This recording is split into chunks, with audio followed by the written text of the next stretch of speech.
बंदी छोड़ सतगुरु रामपाल जी परमेश्वर जी की जय हो।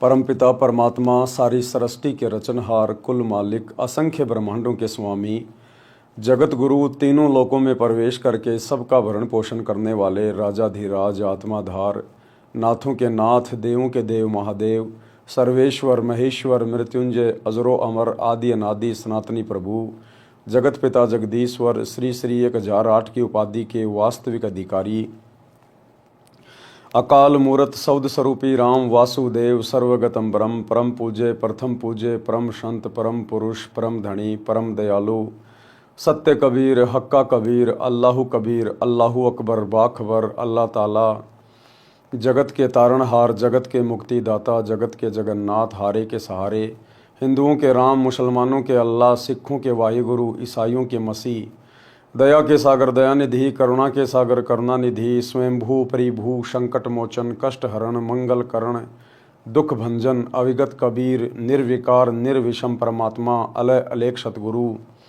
आदि अनादि सतगुरु, असली मर्यादा पुरुषोत्तम, असली राम, असली कृष्ण, असली घनश्याम, असली मुरारी, राजाओं के राजा, महाराजाओं के महाराजा, शहंशाहों के शहंशाह, सम्राटों के सम्राट, भगवानों के भगवान, अल्लाहों के अल्लाह, प्रभुओं के प्रभु, मसीहाओं के मसीह, सच्चे वाहिगुरु, बाबाओं के बाबा, पीरों के पीर, सेठों के सेठ, जगत सेठ, सावड़सा सेठ, सर्वगुण संपन्न, अनंत कोटि कलाओं के स्वामी, अनंत कोटि ब्रह्मांडों के नायक, योगियों में महायोगी, ध्यानियों में महाध्यानी, सिद्धों में परम सिद्ध, ज्ञानियों में तत्व ज्ञानी, ब्रह्म ज्ञानी, महाज्ञानी, परम ज्ञानी, सर्वश्रेष्ठ ज्ञानी, विज्ञानी, युवा कबीर, समरथ कबीर, असमवात, अमित ओजा, सच्चे रहनुमा, करीम अल्लाह, सुभान अल्लाह, दुनिया के अंतिम पैगंबर, 8 सितंबर 1951 से गांव धनाना, जिला सोनीपत, हरियाणा, भारतवर्ष की पावन भूमि पे प्रकट रियल कल की भगवान श्री नारायण साकार हरि, श्री बाबा साहेब नूर अनंत परमात्मा,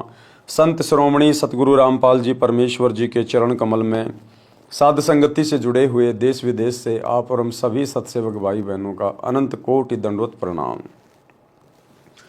सत्साई भाई और बहनों, दया परमपिता परमेश्वर जी की, सारी सृष्टि के मालिक सतगुरु रामपाल जी भगवान की, जिनके विशेष आशीर्वाद से, शुभ आशीर्वाद से, उन्हीं के कर कमल से लिखित पवित्र पुस्तक जीने की राह के ऊपर वीडियो बनाने की श्रृंखला जारी है। प्रत्येक वीडियो में आप और हम सभी भगत भाई बहनों को भक्ति मार्ग से संबंधित बहुत सारी बातें सुनने और जानने को मिल रही हैं। जो भगत भाई बहन सतगुरु रामपाल जी परमेश्वर जी से जुड़ना चाहते हैं, उनको भी अध्यात्म से संबंधित बहुत अच्छी अच्छी बातें सुनने को मिल रही हैं। तो भाई और बहनों, वीडियो बनाने की श्रृंखला में आज हमारा ये 19वें नंबर का वीडियो है। और आज की वीडियो में गुरुदेव भगवान ने बताया कि नाम दीक्षा लेने के बाद, सतगुरु के सतज्ञान को आत्मसात करने के बाद, भक्ति मार्ग पर कदम रखने के बाद भगत का स्वभाव कैसा होना चाहिए। क्योंकि नाम दीक्षा लेने के बाद भगत के नाम के साथ उसके गुरु का नाम जुड़ जाता है। अगर भगत की महिमा होगी तो उसके गुरु की महिमा होगी, अगर भगत की बेइज्जती होगी तो उसके गुरु की बेइज्जती होगी। इसलिए उपदेश लेने के बाद भगत ने किस प्रकार से अपने आचार विचार व्यवहार को बदलना चाहिए, अपनी क्रियाओं को बदलना चाहिए, किस प्रकार से अपने स्वभाव में परिवर्तन लेकर आना चाहिए। लोग देखें, सुने, बातें करें तो हमारा सीना गर्व से चौड़ा हो जाना चाहिए। जब लोग कहें कि देखो वो जा रहे सतगुरु रामपाल जी के भगत है। भाई भगत हो तो ऐसे, भाई स्वभाव हो तो इनके जैसा। कितनी गालियां दे लो, कितना ही उल्टा सीधा बोल लो, बंदे के असर ही नहीं पड़ता है। जड़ बन के खड़ा हो जाता है, पत्थर बन जाता है। और भाई ज्ञान की बातें बताता है, किसी के साथ ना फालतू में उठता, ना बैठता, ना कोई गंदी राजनीति करता, ना फालतू में अपना समय बर्बाद करता, ना समाज से फालतू की यारी दोस्ती रिश्तेदारी निभाता है। भाई अपने मतलब से मतलब रहता है, अपनी भक्ति करता है और आराम से प्यार प्रेम से रहता है। ना किसी को दुख देता है, ना किसी को परेशान करता है, और सबको इज्जत से बोलता है, प्यार प्रेम से बोलता है। तो ये स्वभाव हो जाना चाहिए सतगुरु रामपाल जी के भक्तों का उपदेश लेने के बाद। क्योंकि हमारी हर क्रिया में फिर हमारे गुरुदेव भगवान का नाम जुड़ जाता है। कल को यदि हमने कोई कुकर्म किया, किसी के साथ लड़ाई झगड़ा किया, तो लोग सीधा यही कहेंगे कि देख वो रामपाल का भगत है, वो रामपाल को भगत है। बेइज्जती हमारे गुरुदेव की। तो वो भगत तो नरकगामी होगा, फिर नरकगामी, जिसकी किसी भी ऐसी क्रिया के कारण उसके गुरु को अपशब्द कहे। इसलिए हमने बहुत ही विचार करके भक्ति मार्ग पर आगे बढ़ना है और अपनी हर क्रियाओं को तथा अपने स्वभाव को चेंज करना होगा। तो आज की वीडियो में गुरुदेव ने हमें समझाया है कि भगत का स्वभाव कैसा हो। पवित्र पुस्तक जीने की राह, वीडियो नंबर 19, पेज नंबर 144।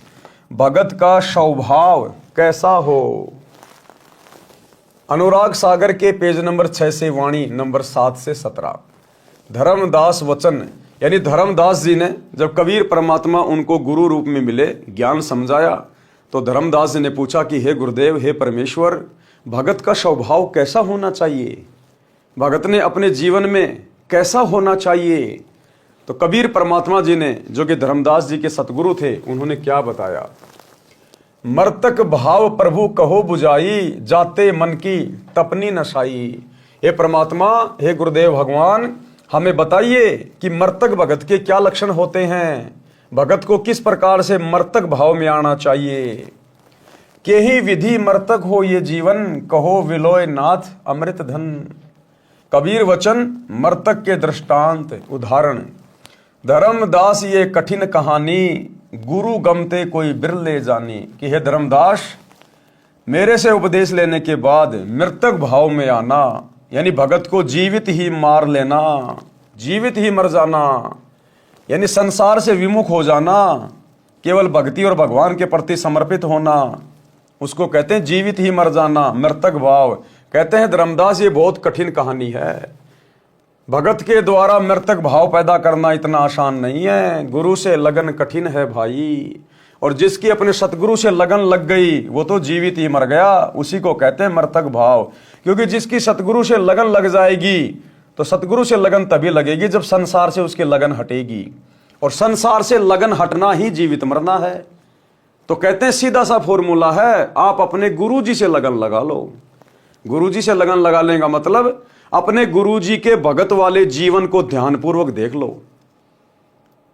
हमारे गुरुदेव ने जो एक भगत का जीवन हमें जी के दिखाया, 17 फरवरी 1988 से सन 1994 तक, 6 वर्ष तक, तो हमारे गुरुदेव किस प्रकार से रहे अपने भगत वाले जीवन में, हमने भी वैसा ही भगत बनने का प्रयास करना है। और वैसा ही भगत बनेंगे तो हमारी बात बनेगी, तभी हम मर्तक भाव में आएंगे। तो भक्ति मार्ग में आने के बाद हमारे गुरुदेव ने कभी कोई सांसारिक चौंचले नहीं किए। सबसे पहली बात, हमारे गुरुदेव कभी भी किसी शादी में, रिश्तेदारी में, जन्मदिन पे, मरण दिन पे, किसी भी फंक्शन में हमारे गुरुदेव कभी भी नहीं गए, कभी भी। हमारे गुरुदेव का कोई यार दोस्त नहीं है, कोई यारी नहीं है किसी के साथ में। हमारे गुरुदेव ने कभी किसी के साथ में हंसी मजाक नहीं किया। हमारे गुरुदेव ने कभी भी मनोरंजन के लिए, पिकनिक के लिए, घूमने के लिए कभी भी कहीं बाहर नहीं गए। हमारे गुरुदेव ने कभी किसी से लड़ाई झगड़ा नहीं किया, मार पिटाई तो बहुत दूर की बात है। हमारे गुरुदेव ने कभी भी अपने भगत वाले जीवन में किसी के साथ में गुस्सा नहीं किया, वाद विवाद नहीं किया, लड़ाई झगड़ा नहीं किया।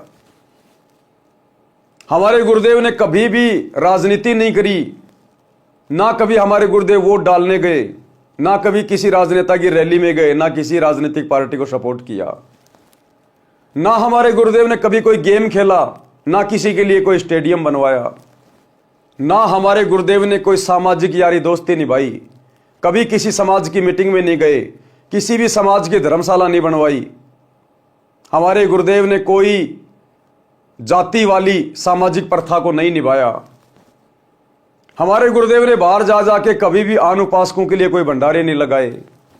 हमारे गुरुदेव ने कभी भी कोई दातों का कैंप नहीं लगाया, आंखों का कैंप नहीं लगाया, देह दान का, रक्तदान का कैंप नहीं लगाया। हमारे गुरुदेव भगवान ने कभी भी आश्रमों में बकवादे नहीं करी, कभी आश्रमों में रंगोलियां नहीं बनाई, कभी भी आश्रमों को फूलों की तरह नहीं सजाया, मैरिज गार्डन की तरह नहीं सजाया। हमारे गुरुदेव ने कभी भी अपने आश्रम में कबीर जी का झोपड़ा नहीं बनाया, लहर तारा तालाब नहीं बनाया, जुलाहों का कुआं नहीं बनाया, कभी कोई प्रदर्शनियां नहीं लगाई। हमारे गुरुदेव मर्तक भाव में रहे कि इस गंदे लोक में और किस बात की सजावट, किस बात की खुशी। या तो गिन गिन के टाइम पास करना है, गिन गिन के टाइम पास रो रो के, कि ये परमात्मा कभी सौपन में भी कोई गलती ना हो जाए, आपके दिल को चोट ना पहुंच जाए। तो हमने उसी भाव से जीना पड़ेगा, अपने जीवन को ढालना पड़ेगा। मर्तक यानी आपने कभी भी सतगुरु रामपाल जी के जीवन में, जब से आप उनको जानते हो, आपने कभी भी उनको सामाजिक भाव में नहीं देखा, सांसारिक भाव में नहीं देखा, व्यर्थ में घूमते फिरते नहीं देखा। उसको कहते हैं मर्तक, जिसका इस संसार से कनेक्शन कट गया, उसको कहते हैं मर्तक। हमारे गुरुदेव कभी अपने गुरु भाइयों की बातों के ऊपर विश्वास करके कभी भी उन्होंने अपनी भक्ति का नाश नहीं किया, मर्यादा नहीं तोड़ी। हमारे गुरुदेव ने कभी किसी कोऑर्डिनेटर की बात नहीं मानी, दादा गुरु जी के समय भी तो थे। हमारे गुरुदेव ने ज्ञान को आधार बनाया। तो यह होता है मर्तक भाव, केवल अपने गुरु से नाता, गुरु के ज्ञान से नाता, दूसरा किसी से कोई रिश्तेदारी नहीं। कदम कदम पे ज्ञान को आधार बना के भक्ति मार्ग में आगे बढ़ना। तो ये सब कुछ हमने अपने गुरुदेव के भक्ति वाले, भगत वाले जीवन से समझना है। इसलिए कहते हैं गुरु से लगन कठिन है भाई। अगर मर्तक बनना है तो आपने अपने गुरुदेव के जैसा बनना पड़ेगा। गुरुदेव के प्रति समर्पित हो जाना, गुरुदेव की प्रत्येक मर्यादा में और आज्ञा में चलना, इसी को कहते हैं मर्तक बनना, मर्तक भाव। तो क्या कहा कबीर परमेश्वर जी ने धर्मदास जी से, धर्मदास ये कठिन कहानी कि धर्मदास मर्तक भाव पैदा करना भाई बहुत कठिन कार्य है, ऐरी गैरी आत्माओं के बस की बात नहीं है। गुरु गमते कोई बिरले जानी, भाई जिसके ऊपर सतगुरु की विशेष दया हो, रजा हो, वही आत्मा ये कठिन कार्य कर सकती है। भृंगी का दृष्टांत उदाहरण, मर्तक होय के खोजई संता, शब्द विचार गह मगुअंता। जैसे भृंग कीट के पाशा, कीट गहो भृंग शब्द की आशा।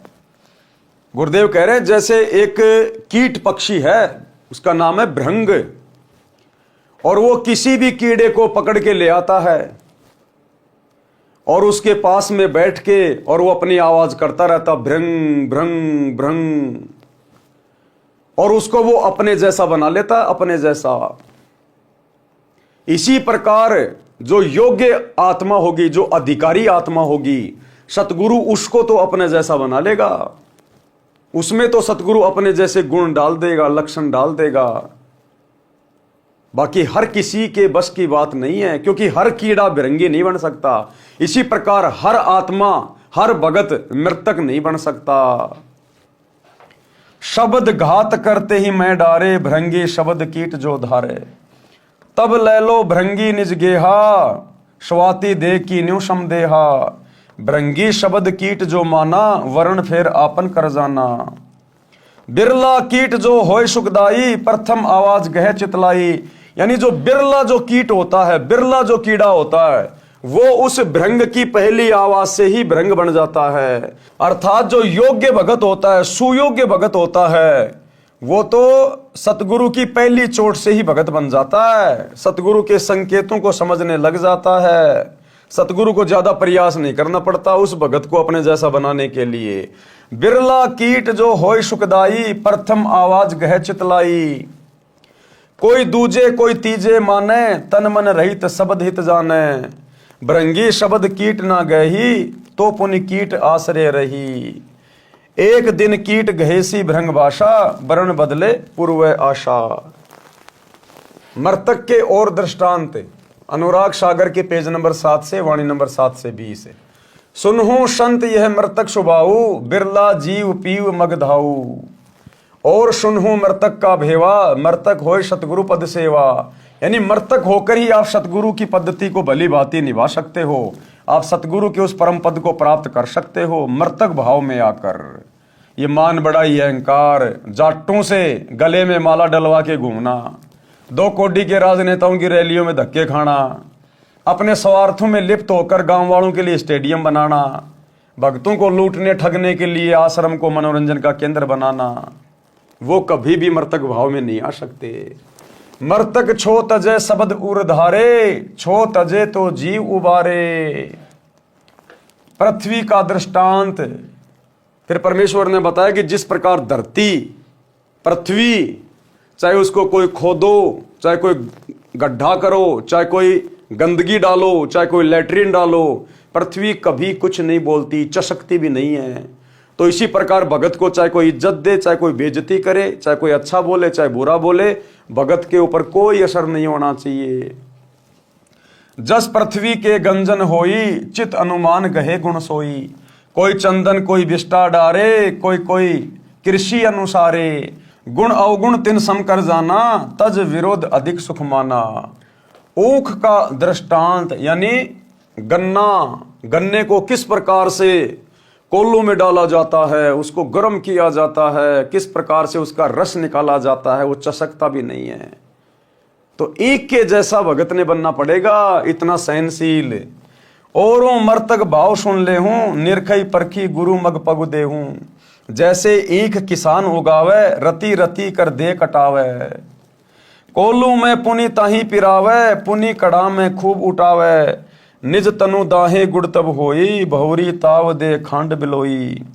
ताहू माही ताव पुंदीन्या, चीनी तबे कहावन लीन्या।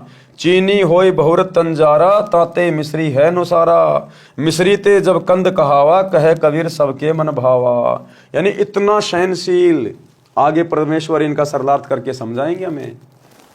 यह विधि ते जो शिष करही, गुरु कृपया सहजे भव तरही। यानी इस विधि से अगर भगत अपने आप को भक्ति मार्ग पर लेकर चलेगा तो कहते हैं उसका मोक्ष हो पाएगा, अन्यथा वैसे नहीं होगा। भावार्थ अनुराग सागर पृष्ठ 6 पर लिखी पंक्ति नंबर 7 से 17 तक का भावार्थ है कि धनी धर्मदास जी ने परमेश्वर कबीर जी से विनय पूर्वक प्रश्न किया कि हे प्रभु, मुझे मर्तक का स्वभाव समझाओ, कैसा होता है, किस प्रकार जीवित मरना होता है। हे अमर परमात्मा, धर्मदास जी किसको कह रहे हैं अमर परमात्मा? अपने गुरु को, क्योंकि कबीर जी उस समय धर्मदास जी के सतगुरु के रूप में थे। तो अपने गुरु को क्या कह रहा? हे अमर परमात्मा, क्योंकि गुरु स्वयं कबीर होता है, अमर होता है, अविनाशी होता है। हम भी रोज अपने गुरुदेव को अमर परमात्मा कहते हैं, लेकिन हम ध्यान नहीं देते। रोज संध्या आरती के लास्ट में अवगुण किए घनेरे, फिर भी भले बुरे हम थारे। दास को जान के निपट नदान, मोहे बख्श दियो अविनाशी। हम रोज अपने गुरु जी को संध्या आरती में अविनाशी कहते हैं, लेकिन हम मानते नहीं, हमारे को विश्वास नहीं है कि हमारे गुरु जी अविनाशी हैं। तो धर्मदास जी अपने गुरुदेव को कह रहे हैं, हे अमर परमात्मा, हे स्वामी, कृपया बिलोय अर्थात निष्कर्ष निकाल कर वह अमृत धन अर्थात अमर होने का मार्ग बताइए। परमेश्वर कबीर वचन मर्तक के दृष्टांत। परमेश्वर कबीर जी ने कहा कि हे धर्मदास, ये जो प्रश्न आपने किया है ये जटिल कथा प्रसंग है। यानी मर्तक भाव में आना भाई इतना आसान नहीं है धर्मदास। सतगुरु शरण में रहकर ज्ञान का इच्छुक ही इसको समझकर खरा उतरता है। यानी कोई बिरले होंगे जो मर्तक भाव में आएंगे, जो समाज से उल्टा हटेंगे, फालतू के भाईचारे से उल्टा हटेंगे, लोभ लालच स्वार्थ काम क्रोध से पीछे हटेंगे और अपने गुरुजी के जैसा बनने का प्रयास करेंगे। कहते हैं कोई बिरले ही होंगे, हर किसी के बस की बात नहीं, चाहे कितने नाम दीक्षा ले लो। भृंगी का दृष्टांत, भृंगी कीड़े का उदाहरण देकर समझा रहे हैं परमात्मा। संत साधक जन जीवित मर्तक होकर परमात्मा को खोजते हैं। शब्द विचार यानी यथार्थ नाम मंत्रों को समझ विचार करके उस मार्ग के अंत यानी अंतिम छोर तक पहुंचते हैं, अर्थात पूर्ण मोक्ष प्राप्त करते हैं। जैसे एक भृंग यानी पंखों वाला नीले रंग का कीड़ा होता है, जिसे बमीरी कहते हैं। नीले रंग का मोटा सा कीड़ा होता है। बचपन में हम उसकी गर्दन में धागा बांध के और उसको यूं घुमाया करते थे और वो भी भी की आवाज करता था। अब पता चल रहा है वो भृंगी कीड़ा था, जिसे बम्बीरी कहते हैं, जिसको इंजनहारी आदि आदि नामों से जाना जाता है, जो भी की आवाज करती रहती है। वह अपना परिवार नर मादा के मिलन वाली विधि से उत्पन्न नहीं करती। वह एक कीट यानी कीड़े विशेष के पास जाती है, उसके पास अपनी भी भी की आवाज करती है। जो कीड़ा उसकी आवाज से प्रभावित हो जाता है उसको उठाकर पहले से तैयार किया मिट्टी के घर में ले जाती है। वह गोल आकार का 2 इंच परिधि का एक 2 मुख वाला गारा का बना होता है। फिर दूसरा तीसरा ले जाती है, फिर उनके ऊपर अपनी भी भी की आवाज करती रहती है। फिर ओस के जल को अपने मुख से लाकर उन कीटों के मुख में डालती है। उस बंबीरी यानी भृंग की बार बार आवाज को सुनकर वह कीट उसी रंग का हो जाता है तथा उसी तरह पंख निकल आते हैं। यानी वो बंबीरी, वो भृंगी जिसको अपने जैसा बनाती है, वो कोई अन्य कीड़ा होता है, उसकी प्रजाति का नहीं होता। क्योंकि वो बंबीरी कभी भी नर और मादा से बच्चे पैदा नहीं करती। वो अपनी भी की आवाज से अपने जैसे उनको बना लेती है। ठीक इसी प्रकार भाई और बहनों, आज यहां भक्ति मार्ग में उस बंबीरी की भूमिका में कौन है, उस भृंग कीड़े की भूमिका में कौन है? सतगुरु रामपाल जी, जो अपने सत्संग सुना सुना के, दीक्षा दे के, बार बार उनको ज्ञान दे के अपने जैसा बना रहे हैं, भगत बना रहे हैं। इसका मतलब जिस प्रकार वो बंबीरी सामान्य कीड़ा नहीं है, लेकिन सामान्य कीड़े को अपने जैसा बना लेती है, इसी प्रकार सतगुरु रामपाल जी हमारे जैसे सामान्य इंसान नहीं है, मानुष नहीं है। वो अपना ज्ञान देके, अपना नाम देके, वो हम सामान्य मनुष्यों को अपना जैसा बना लेते हैं। अर्थात सतगुरु यहां का नहीं है। सतगुरु माता के गर्भ से जन्म लेके नहीं आया। जिस प्रकार वो भृंगी मां के गर्भ से उत्पन्न नहीं होता, इसी प्रकार सतगुरु सतलोक का राजा है, शहंशाह है। वो तो अपने जैसा हमें बनाना आया है और अपने सत्संग रूपी आवाज से भी करके, ज्ञान सुना सुना के वो हमें अपने जैसा बना रहा है सतलोक ले जाने के लिए। वह आवाज भी उसी की तरह भी करने लगता है। यानी कुछ दिनों बाद फिर वो भगत भी अपने सतगुरु से ज्ञान लेकर उसी की तरह अन्य को समझाने लगता है। वह आवाज भी उसी की तरह भी करने लगता है, बंबीरी ही बन जाती है। इसी प्रकार पूर्ण संत अपने ज्ञान को बंबीरी की तरह बार बार बोलकर सामान्य व्यक्ति को भी भगत बना लेता है। फिर वह भगत भी सतगुरु से सुने ज्ञान को अन्य व्यक्तियों को सुनाने लगता है। जिस प्रकार हम सत्सेवक भाई बहन वीडियो बना के अपने ही गुरुदेव के द्वारा दिए गए ज्ञान आधार से, अपने ही गुरुदेव के आशीर्वाद से ये वीडियो बनाओ के हजारों की संख्या में अपने अन्य भगत भाई बहनों को भी समझा रहे हैं। पूरे संसार के लिए वीडियो बना रहे हैं, विश्व हित में वीडियो बना रहे हैं। हमारा भी संसार से कोई लेना देना नहीं है, यारी दोस्ती रिश्तेदारी हम सत्सेवकों की नहीं है। हम राजनेताओं की रैलियों में धक्के नहीं खाते, हम लड्डू जलेबी बर्फी के चक्कर में आश्रमों में धक्के नहीं खाते। हम अपने स्वार्थ के लिए दुनिया को खुश नहीं करते, स्टेडियम नहीं बनाते, जांच आरक्षण में नहीं जाते, गुंडों की सीबीआई जांच में नहीं जाते, लोगों की धर्मशाला नहीं बनवाते, लोगों के लिए फ्री में एम्बुलेंस नहीं चलाते, बसें नहीं चलाते, मजदूर बनकर रोडें नहीं बनवाते। क्योंकि हमारे को तो हमारे गुरुजी ने ज्ञान देके अपने जैसा बना लिया। हमें समाज से कोई लोभ लालच नहीं है, हमें किसी का कोई डर नहीं है, कोई भय नहीं है। क्योंकि हम कोई फर्जी आश्रम नहीं चलाते, हम कोई धार्मिक धंधा नहीं करते, तो हमें कोई भय भी नहीं है। हमने किसी की चापलूसी करने की भी जरूरत नहीं है, राजनेताओं के तलवे भी चाटने की जरूरत नहीं है। तो गुरुदेव ने अभी तक केवल सत्सेवकों को अपने जैसा बनाया है। संसार की रीति रिवाजों को त्याग देने से अन्य व्यक्ति कहते हैं कि इसका रंग बदल गया, ये तो भगत बन गया। जैसे भृंग बंबीरी कीड़ों को अपनी आवाज सुनाती है तो कोई शीघ्र सक्रिय हो जाता है, कोई दूसरी कोई तीसरी बार कोशिश करने से मानता है। इसी प्रकार जब सतगुरु कुछ व्यक्तियों को अपना सत्संग रह रहकर सुनाते हैं तो कोई अच्छे संस्कार वाला तो शीघ्र मान जाता है, जिस प्रकार सत्सेवक भाई बहन तुरंत मान गए। कोई 1-2 बार फिर सत्संग सुनकर मार्ग ग्रहण कर लेता है, दीक्षा ले लेता है। कुछ कीट ऐसे होते हैं जो कई दिनों के पश्चात अपना स्वभाव बदलते हैं। यदि वह कीट भृंगी नहीं बना है और उस भृंग कीट की शरण में रहा है तो अवश्य एक दिन परिवर्तन होगा। परमेश्वर कबीर जी ने कहा है कि हे धर्मदास, यदि शिष्य इसी प्रकार गुरु जी के विचारों को सुनता रहेगा तो उस भृंग कीट की तरह प्रभावित होकर सांसारिक भाव बदलकर भगत बनकर हंस दशा को प्राप्त होगा। लेकिन भाई और बहनों, यहां तो 30-30 साल से सतगुरु की शरण में रहने के बाद भी भगत नहीं बदल रहे। उनका वही स्वभाव, वही विचार, वही गंदी राजनीति के शौकीन। केवल सत्सेवकों पे दया हुई है पूज्य गुरुदेव भगवान की। ये परमात्मा उसी कीड़े को अपने जैसा बनाता है जो कीड़ा उस लायक होता है। पृष्ठ 7 से पंक्ति 7 से 20 तक का भावार्थ। कबीर जी ने कहा है, हे संतो। कौन कबीर जी? सतगुरु रामपाल जी कबीर जी। कबीर जी ने कहा है, हे संतो सुनो, ये मृतक का स्वभाव इस प्रकार कोई बिरला जीव ही अनुसरण करता है। गुरुपद सेव बिरला कोई, जहां पर कृपया साहिब की होई। कोई बिरला भगत ही होगा जो अपने सतगुरु के जैसा बनने का प्रयास करेगा। दास गरीब कहे नर लोई, सतगुरु को चीन्ह बिरला कोई। इस प्रकार कोई बिरला जीव ही अनुसरण करता है। वह पीव यानी परमात्मा को प्राप्त करने का मग यानी मार्ग प्राप्त करता है। उपरोक्त यानी भ्रंग वाले उदाहरण के अतिरिक्त और सुनो मृतक का भाव, जिससे मृतक यानी जीवित मृतक होकर सतगुरु के पद यानी पद्धति के अनुसार साधना करता है। पृथ्वी का उदाहरण, जैसे पृथ्वी में सहनशीलता होती है, इसी प्रकार पृथ्वी वाले गुण को जो ग्रहण करेगा वह जीवित मृतक है और वही सफल होगा।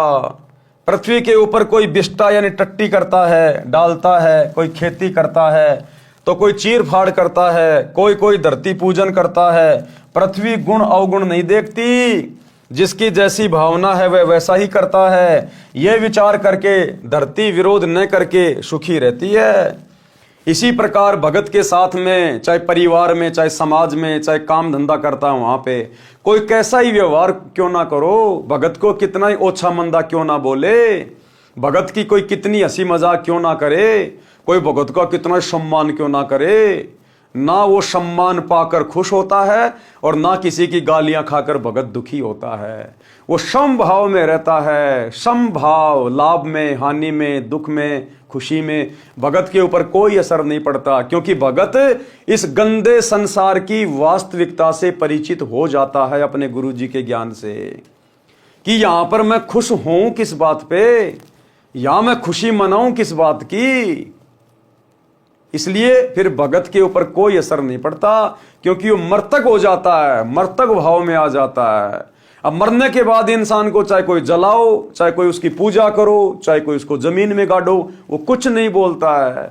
इसी प्रकार जब भगत अपने गुरु जी के ज्ञान को आधार बनाकर मर्तक भाव में आ जाएगा, तब परमात्मा उस भगत को आगे की यात्रा पे सफल करने के लिए आगे की शिक्षा और दीक्षा देता है। भावार्थ है कि जैसे जमीन सहनशील है, वैसे ही भगत का स्वभाव होना चाहिए। चाहे कोई गलत कहे कि ये क्या कर रहे हो, यानी अपमान करे, चाहे कोई सम्मान करे, अपने उद्देश्य पर दृढ़ रहकर भगत सफलता प्राप्त करता है।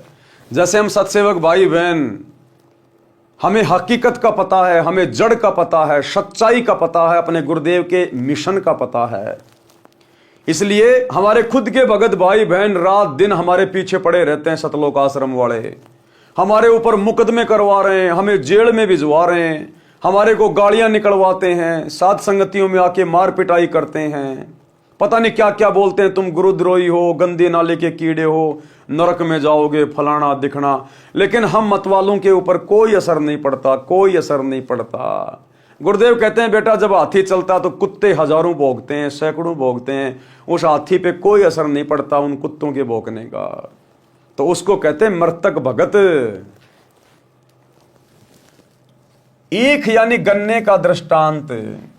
जैसे किसान ईख बीजता है, उस समय गन्ने के एक एक फुट के टुकड़े करके धरती में दबा देता है। ईख गन्ना बनने के पश्चात कोल्हू में पीड़ा जाता है, फिर रस को कड़ाहे में अग्नि की आंच में उबाला जाता है, तब गुड़ बनता है।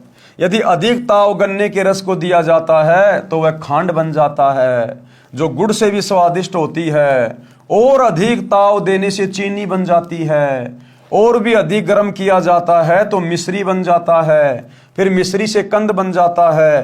परमेश्वर कबीर जी ने कहा है कि हे धर्मदास, इस प्रकार यदि शिष्य भक्ति मार्ग में कठिनाई सहन करता है तो उतना ही परमात्मा का प्रिय बहुमूल्य होता चला जाता है। इस पवन दास के पीछे गुरुदेव के परिवार वाले, उनके बेटा बेटी, भाई बंधु, रिश्तेदार, कोऑर्डिनेटर कितने पीछे लगे। 10 साल से जीना हराम कर दिया, जीना हराम, मुकदमे करवा के देख लिए, जेल करवा के देख ली, मार पिटाई करके देख ली, जान से मारने का प्रयास कर लिया। धमकियों के तो सीमा नहीं, गालियां सुनाऊं तो तुम्हारे कानों के पर्दे फट जाएंगे। तो जितना इन्होंने मुझे दबाया, परेशान किया, उतना ही मेरे अंदर निखार आता चला गया, दृढ़ता आती चली गई सतगुरु के प्रति, भक्ति के प्रति। उतना ही मैं दृढ़ होता चला गया क्योंकि सतगुरु मेरे साथ साथ रहे। तो इसी प्रकार गुरुदेव हमें समझा रहे हैं कि आपके परिवार में, आपके गांव में या समाज में या रिश्तेदार हमें इस भक्ति मार्ग पर लगने के बाद चाहे हमारा कितना ही विरोध करें, कितना ही उल्टा सीधा बोलें, वो जितना हमें दुखी करने का प्रयास करें, हमने उतना ही दृढ़ता के साथ में संघर्ष करना है। उनको और अधिक अच्छा भगत बन के दिखाना है। अंत में उनको यह लगना चाहिए कि भाई हमने इस आदमी को बहुत दुखी किया, बहुत परेशान किया, लेकिन कभी इस आदमी ने हमारे को उफ तक नहीं कहा, कभी हमारे से लड़ाई झगड़ा करने का भी इसने प्रयास नहीं किया। अंत में आपके व्यवहार से उसके ऊपर वो छाप पड़नी चाहिए, वो असर पड़ना चाहिए आपके व्यवहार के कारण कि भाई भगत हो तो ऐसे। भाई एक दिन वो खुद ही शर्मिंदा हो जाएंगे अंत में, जब उनको ये ज्ञान समझ में आएगा। तो इस प्रकार से भाई और बहनों, दुनिया के दबाव से, प्रेशर से आप और हमने और अधिक दृढ़ होना चाहिए, संघर्ष की हिम्मत आनी चाहिए। क्यों? क्योंकि हम सत्य ज्ञान से जुड़े हैं, हम सतगुरु भगवान से जुड़े हैं। हमारा गुरु कोई ऐरा गहरा नथु बैरा नहीं है, कोई आचार्य शंकराचार्य नहीं है। हमारा गुरु सर्व सृष्टि का रचनहार है। तो कहते हैं सिर पर साई सत्य हैं, फिर तो को क्या भय रे। फिर डर किस बात का जब तेरा गुरु तेरा रक्षक बन के खड़ा है। फिर तो भगत ने आंख बंद करके आगे बढ़ना चाहिए। आगे गुरुदेव ने कबीर सागर के अनुराग सागर से कुछ वाणियों का समावेश किया है कि भगत किस प्रकार से मर्तक भाव में आता है। अनुराग सागर के पृष्ठ 8 तथा 9 का सारांश है कि साधक वही है जो अपनी सर्व इंद्रियों को संयम में रखता है, अपनी सभी इंद्रियों को संयम में रखता है। ये आंखें हमें गुरुदेव भगवान के दर्शन करने के लिए मिली हैं। इन आंखों को हमने अपने वश में रखना है। काल तो कोशिश करेगा इन आंखों से गंदी गंदी चीजें दिखाएगा, अश्लील चीजें दिखाएगा। मोबाइल खोलोगे आजकल पता नहीं क्या क्या आ जाता है, बिन बुलाए मेहमान की तरह। तो हमने संयम रखना है, हमने विचार करना है। ये काल का षड्यंत्र है जो मोबाइल में गंदी गंदी फिल्में आ रही हैं, नंगी नंगी फोटोएं आ रही हैं। ये काल का षड्यंत्र है। काल मुझे फंसाना चाह रहा है, मेरे मन को गंदा करना चाहता काल। तो तुरंत हमने विचार कर लेना चाहिए कि ये काल का षड्यंत्र है, हटा इसको, हटाओ। आंखों से केवल अपने गुरुदेव के सत्संग देखने हैं, कानों से सुनने हैं, अपने गुरुदेव के दर्शन करने हैं। जिव्या तो वाये भली जो रटे हरि को नाम, नहीं तो काट कर फेंक दो मुख में भलो ना चाम। इस जीव से हमने किसी को बुरा नहीं बोलना, कुवचन नहीं बोलने, झगड़ा नहीं करना, गालियां नहीं देनी। जीव का सदुपयोग करना है। ये परमात्मा की महिमा के लिए मिली है, मीठे वचन बोलने के लिए मिली है, भगत भाइयों को सच्चाई बोलने के लिए मिली है। ये हाथ वगैरह ये शुभ कर्म करने के लिए दिए भगवान ने, दान धर्म करने के लिए दिए हैं, आधीनी से हाथ जोड़ने के लिए दिए हैं। इन हाथों में सुमरणी पकड़ के मंत्र जाप करने के लिए दिए भगवान ने। इन हाथों का सदुपयोग करना है।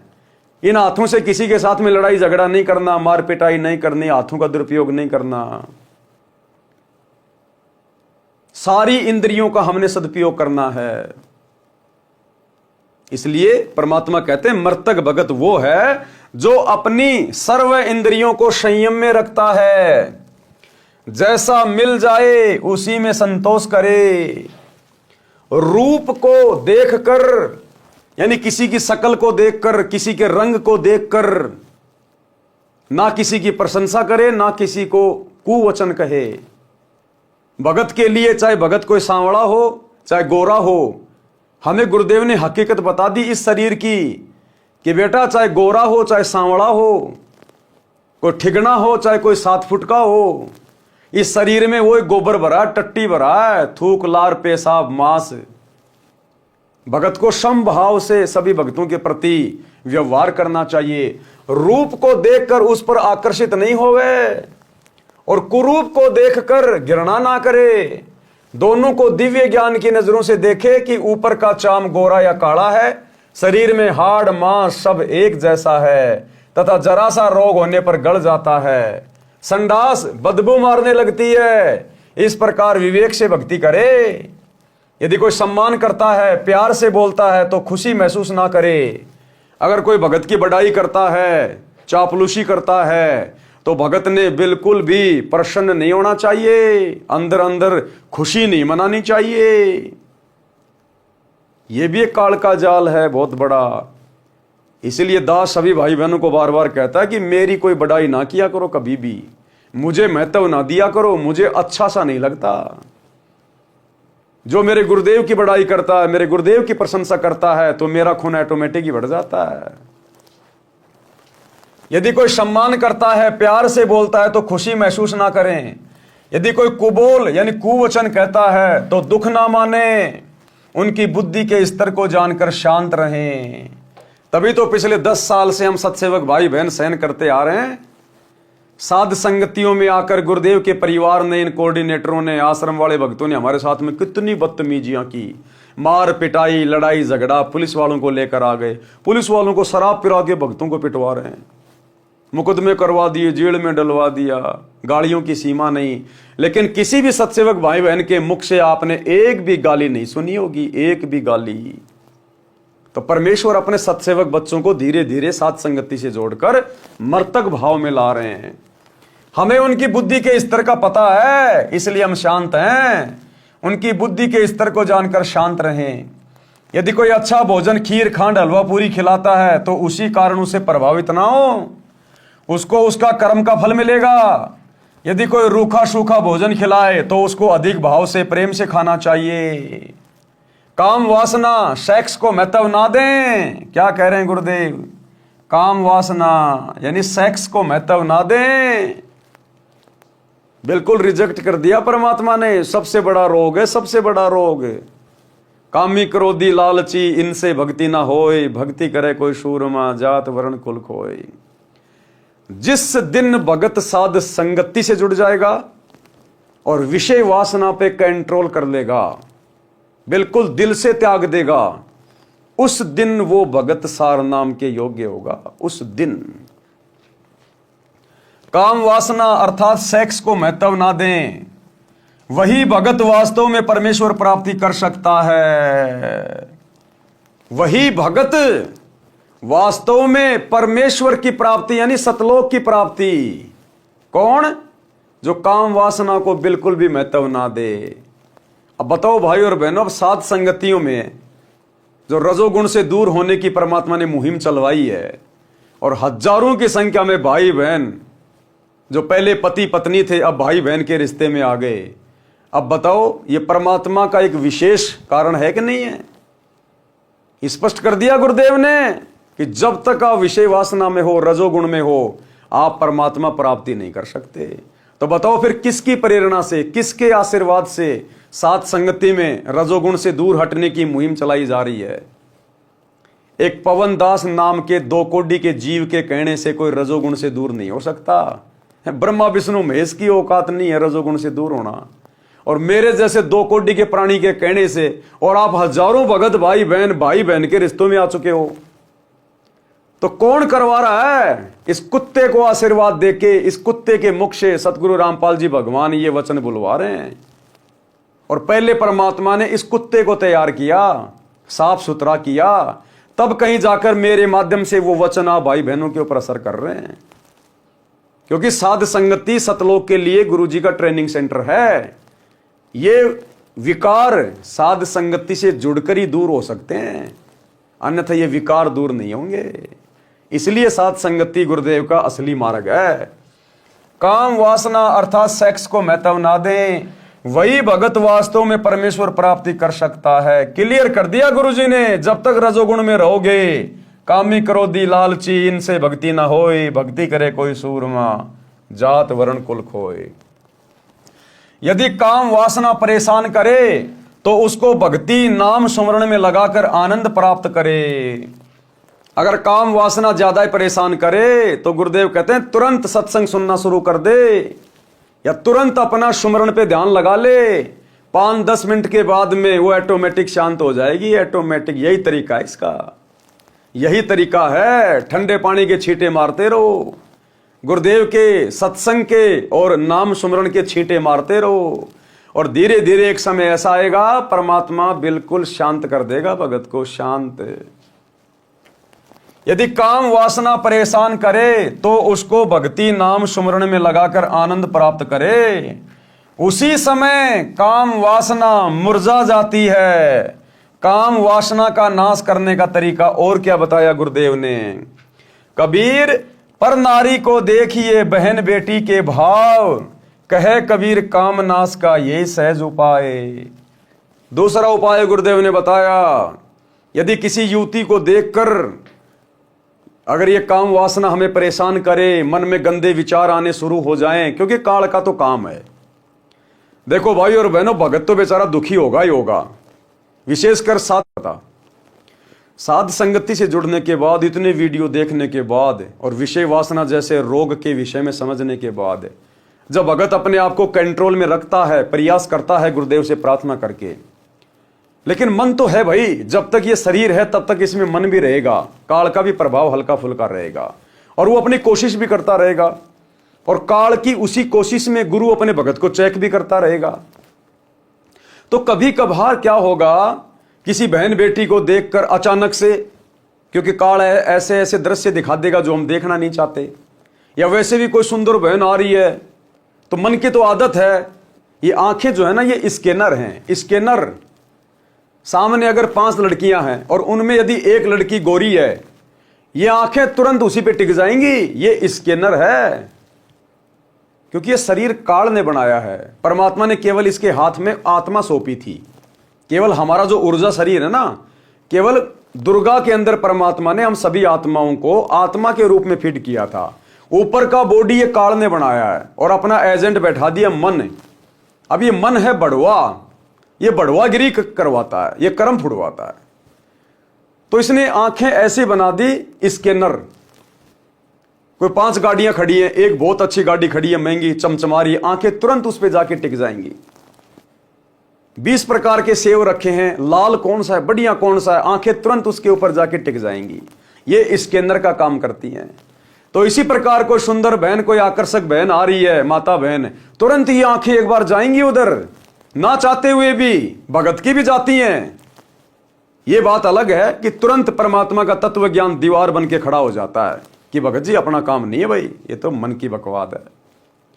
तो साथ संगति से जुड़ने के बाद जब भगत बेचारा प्रयास करता है विषय वासनाओं से दूर हटने के लिए, तो काल प्रेरणा से, मन के प्रभाव से कभी कभार इस प्रकार की यदि कोई हमारे सामने घटना हो जाए, अचानक से हमारा ध्यान यदि चला जाए, क्योंकि मन तो भटकाने का काम करेगा, तो भगत को बेचारे को दुख होता है, अंदर से बड़ा दुख होता है कि मैंने क्यों देखा। वो देखना नहीं चाहता, उसको अब अच्छा नहीं लग रहा, लेकिन वो मन कोशिश कर रहा है कि मैं इसको कोशिश करूं, इसको डगमग करने की। तो जैसे एकदम से नजर जाती है तो क्या होगा, अंदर से भगत दुखी होगा। आत्मा जो होती है ना, वो तुरंत क्या बोलेगी, अरे नहीं भगत जी अपना काम नहीं है, अरे नहीं नहीं नहीं नहीं। अंदर से भगत दुखी होता कि मैंने क्यों देखा। ऐसा महसूस होगा जैसे मेरा भक्ति बैलेंस डाउन होता जा रहा है, मेरा रिचार्ज खत्म हो गया उसको देखने मात्र से। भगत को बड़ा दुख होता है अंदर अंदर कि मैंने क्यों देखा, लेकिन वो भगत ने नहीं देखा, वो मन कोशिश कर रहा है भगत को डगमग करने की। तो परमेश्वर भी उसमें भगत की परीक्षा ले लेता है। फिर अगर मन ने कोशिश की, हमारी आंखें उधर गई, हमने देखा, और फिर हम मन लगा के देखने लग जाएं, हाँ भाई बहुत सुंदर है भाई, फिर हम गए काम से, फिर हम काम से गए। यदि हमारी आत्मा ने कोई विरोध नहीं किया और यदि हम मन की चाल में आके देखने लग गए, फिर हम गए काम से। इसका मतलब अभी आत्मा बहुत डाउन है, आत्मा बहुत डाउन है, मन तुम्हारा रिचार्ज है।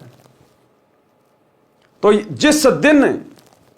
जिस दिन सतगुरु की मर्यादाओं से हटकर ये काल हमसे कोई भी कैसा काम करवाए, प्रयास करे, और यदि हमारी आत्मा इसका विरोध करने लग जाए और आत्मा अंदर से दुखी हो कि ये क्यों हो रहा है, ऐसा नहीं होना चाहिए, गुरुजी ने मना कर रखा है, ये गलत बात है, तो समझो आप धीरे धीरे भगत बनने की प्रोसीजर में आगे बढ़ रहे हैं। आपके ऊपर सतगुरु के ज्ञान का असर हो रहा है, आपकी आत्मा रिचार्ज होके ऊपर उठ रही है, मन को रोक रही है, टोक रही है। तो ये पहचान होती है भाई और बहनों कि हमारी भक्ति चल रही है या फिर नहीं चल रही है। और कोई भी बकवाद वाला काम हो रहा है, कहीं कोई रागनी चल रही है, कोई फिल्मी गाना चल रहा है, हम भी पैर उठा के यूं करने लग गए। सामने से कोई बहन बेटी आ रही है, हम लगातार ही देखने लग गए। अरे पहली नजर तो जा सकती है, किसी पे भी जा सकती है, हमारी बस की बात नहीं है। अब देखना तो पड़ेगा, रोड पे चलेंगे तो कहते हैं पहली नजर इंसान की और दूसरी नजर फिर शैतान की। अगर पहली बार नजर गई और आत्मा ने कहा कि नहीं नहीं नहीं भगत जी क्या कर रहे हो, हटो यहां से, कुछ ही सेकंडों का काम होता है ये, जैसे देखा तुरंत नजरें हट जाएंगी हमारी, तुरंत गुरु जी का ज्ञान याद आ जाएगा। तो कहते हैं पहली नजर इंसान की, और यदि तूने उसमें इंटरेस्ट लेना शुरू कर दिया, दूसरी बार देखा, तीसरी बार देखा, मुड़ मुड़ के देखा उसकी ओर, फिर कहते हैं वो शैतान की नजर है, फिर काल का प्रभाव ज्यादा है। तो ये भगत का फॉर्मूला है अपने आप को चेक करने का। तो क्या कह रहे हैं गुरुदेव, उसी समय काम वासना मुरझा जाती है। कब? जब हम तुरंत गुरुदेव का सुमरण करने लग जाएं, कोई सत्संग सुनने लग जाएं। काम वासना नाश करने का अन्य तरीका, पर नारी को देखिए बहन बेटी के भाव, कहे कबीर काम नाश का ये सहज उपाय। जब भी मन बकवाद करे तो तुरंत सामने वाली को अपनी बहन या बेटी की दृष्टि से देखना चाहिए कि मेरे घर में भी तो मेरी माँ है, ऐसी तो है, इसके क्या कुछ अलग थोड़ी है। अरे इस बहन बेटी के कुछ अलग थोड़ी है, यही शरीर, यही स्तन, यही चेहरा, यही बाल, सब कुछ तो मेरी माँ के है, मेरी बहन के है, मेरी बेटी के है। जब घर में उनको देख के मेरे अंदर कोई आसक्ति नहीं आती, कोई विषय वासना नहीं जागती, तो ये भी तो मेरी बहन ही है। अरे हम सब सतलोक से तो आए हुए हैं, हम सब एक ही पिता की तो संतान हैं, ये भी तो मेरी बहन ही है। इस जन्म में नहीं हुआ तो क्या हुआ, सतलोक में तो मेरी बहन थी। इस जन्म से पहले ना जाने कितनी बार ये आत्मा मेरी बहन रह चुकी है, मेरी मां रह चुकी है। तो फिर गुरुदेव कहते हैं आपने इस भाव से भी इस मन पापी को रोकना चाहिए कि भैया सब एक जैसी हैं, ये भी मेरी बहन जैसी है, मेरी मां जैसी, इसमें क्या अंतर है बताओ। तो इस प्रकार से हमें थोड़ा प्रयास करना चाहिए। मोक्ष प्राप्ति का अन्य भाव, अनल यानी अलल पक्षी जैसा भाव। जैसे एक अनल पक्षी जिसको अलल पंख भी कहते हैं, आकाश में रहता था, अब नहीं रहता वो पक्षी। बहुत बड़ा बताया गुरुदेव ने, वो द्वापर युग तक था। उसके बाद में वातावरण में पोल्यूशन बहुत ज्यादा हो गया, जिस कारण से उसकी प्रजातियां नष्ट हो गई। वो हमेशा ऊपर आकाश में रहता था, उसके पंख बहुत बड़े बड़े बताए गुरुदेव ने, एरोप्लेन से भी बड़े बड़े पंख। वो एक बार अपने पंखों को फड़फड़ा के यूं कर लेता था तो कई दिनों तक वो वहीं पे स्थिर रहता था। वो तो परमात्मा की रजा है, मालिक ने जिसको जैसा कोई गुण दे रखा वो तो वैसा ही होगा। और वो 5-5 हाथियों को एक बार में धरती से अपने पंजों में दबा के, चोंच में भर के और ऊपर लेके उड़ जाता था। इतना भारी पक्षी था वो द्वापर के अंत तक था। उसके बाद फिर वो पक्षी धीरे धीरे विलुप्त हो गया, क्योंकि पृथ्वी पर धीरे धीरे जंगल भी नष्ट हो गए। अब वो अंडा देता था वहां पर जहां पर केले के पेड़ होते हैं बहुत ज्यादा। अब आगे चल के लोगों ने जंगल काट दिए, जंगल हो गए नष्ट। अब वो अंडा ऊपर से गिरे, गिरते ही बेचारा फूट जाए, वो अलल पक्षी का बच्चा बेचारा वहीं मर जाए। तो जिस कारण से वो प्रजाति नष्ट हो गई। जैसे एक अनल पक्षी आकाश में रहता था, ये पक्षी अब लुप्त हो चुका है। इसके 4 पैर होते थे, आगे वाले छोटे और पीछे वाले बड़े। इसका आकार बहुत बड़ा होता था, लंबे लंबे पंख होते थे। पूरा पक्षी यानी युवा पक्षी 4 हाथियों को एक साथ उठाकर आकाश में अपने परिवार के पास ले जाता था। अब सोचो 4-4 हाथियों को जो पक्षी एक बार में लेके उड़ जाए, वो कितना बड़ा होगा, कितना ताकतवर होगा। अनल पक्षी ऊपर वायु में रहता था, वहीं से मादा अनल अंडे उत्पन्न कर देती थी। वह अंडे उस स्थान पर छोड़ती थी जहां केले का वन होता था। केड़े एक दूसरे में फंसकर गहरा वन बना लेते थे। हाथियों का झुंड, समूह यानी सैकड़ों हाथी भी केले के वन में रहते थे, क्योंकि हाथी केले के पेड़ को खा जाता है तथा केले के पेड़ों पर ही लेट जाता है, मस्ती करता रहता है। अलल पक्षी का अंडा वायुमंडल से गुजरकर नीचे पृथ्वी तक आने में हवा के घर्षण से पककर बच्चा तैयार हो जाता था। यह प्रोसीजर है जो परमात्मा ने सेट कर रखी है कि जैसे ही आकाश से वो अंडा मादा छोड़ेगी, वो अंडा नीचे आएगा और नीचे आते समय बीच में हवा के घर्षण से वो अंडा पक जाता था, बच्चा उसमें तैयार हो जाता था। वह अंडा केले के पेड़ों के ऊपर गिरता था। केले के पेड़ों की सघनता के कारण वह अंडा क्षतिग्रस्त नहीं होता था, अर्थात उसको कोई नुकसान नहीं पहुंचता था। केवल इतनी गति से केले के पेड़ों को तोड़कर पृथ्वी पर गिरता था कि अंडा फूट जाए। अंडे का आकार बहुत बड़ा होता था, उसका कवर भी सख्त मजबूत होता था। बच्चे के बचाव के लिए अंडे के कवर तथा बच्चे के बीच में गद्देदार पदार्थ होता था जो पृथ्वी के ऊपर गिरते समय बच्चे को चोट लगने से बचाता था। देखो, इस परमात्मा ने हर प्राणी की सुरक्षा का इंतजाम कर रखा है। ये बंदी छोड़ने हर प्राणी की। अनल पक्षी का बच्चा पृथ्वी पर अन्य पक्षियों के बच्चों के साथ रहता था। यानी परमात्मा हमें उदाहरण दे रहे हैं, भूलना नहीं चाहिए कि भगत ने कैसा होना चाहिए, मर्तक भगत के क्या लक्षण हैं। तो एक उदाहरण है अनल पक्षी के बच्चे का। अब वो बच्चा अपने माता पिता से ऊपर से नीचे आया। अब उस बच्चे को यह भी नहीं पता, क्योंकि अंडा तो नीचे आके फूटा, अब उसको तो यह भी नहीं पता तेरे माता पिता कौन है, कहां है, लेकिन ऑटोमेटिक उसका ध्यान ऊपर अपने माता पिता की तरफ रहता है। एक क्षण भी वो बच्चा ध्यान से दूर नहीं होता। वो बाकी जंगल में बाकी पक्षियों के साथ में खेलता है, रहता है, खाता है, लेकिन उसकी सुरती ऊपर रहती है कि ये मेरा देश नहीं है, ये मेरे रहने की जगह नहीं है, मुझे यहां नहीं रहना, मुझे एक दिन जाना है मेरे माता पिता के पास। वो जाने की तैयारी करता है, अच्छा खासा खाता है, पीता है, मजबूत हो जाता है, कई बार ऊपर तक उड़ उड़ के देखता है और अंत में लेके 4 हाथियों को और फिर उड़ जाता अपने माता पिता के पास। तो अब हमें सतगुरु ने आके समझा दिया कि बच्चों, तुम सतलोक से नीचे गिरे हो, तुम इस काललोक के नहीं हो, तुम सतलोक से नीचे गिरे हो। तुम्हारा परमात्मा कबीर भगवान है और अब तुम्हें आके जानकारी दे दी गई, सृष्टि रचना बता दी, तुम्हें रास्ता बता दिया है। अब बढ़िया से भक्ति की खुराक खाओ, मर्यादा मत तोड़ो और संसार से लगन मत लगाओ। यारी दोस्ती रिश्तेदारी में, घर परिवार के मोह ममता में मत पड़ो। जिस प्रकार वो अनल पक्षी का बच्चा पक्षियों में रहता है, खेलता है, खाता है, लेकिन उसकी सुरती ऊपर रहती है। वो उन दोस्तों के अंदर लगाव नहीं लगाता, उसका कोई मोह नहीं होता। उसको पता है कि ये मेरे साथी नहीं है, मुझे तो ऊपर जाना है, मेरे माता पिता ऊपर हैं। तो इसी प्रकार सतगुरु से ज्ञान लेने के बाद अब हमने ज्यादा लगाव संसार से नहीं रखना।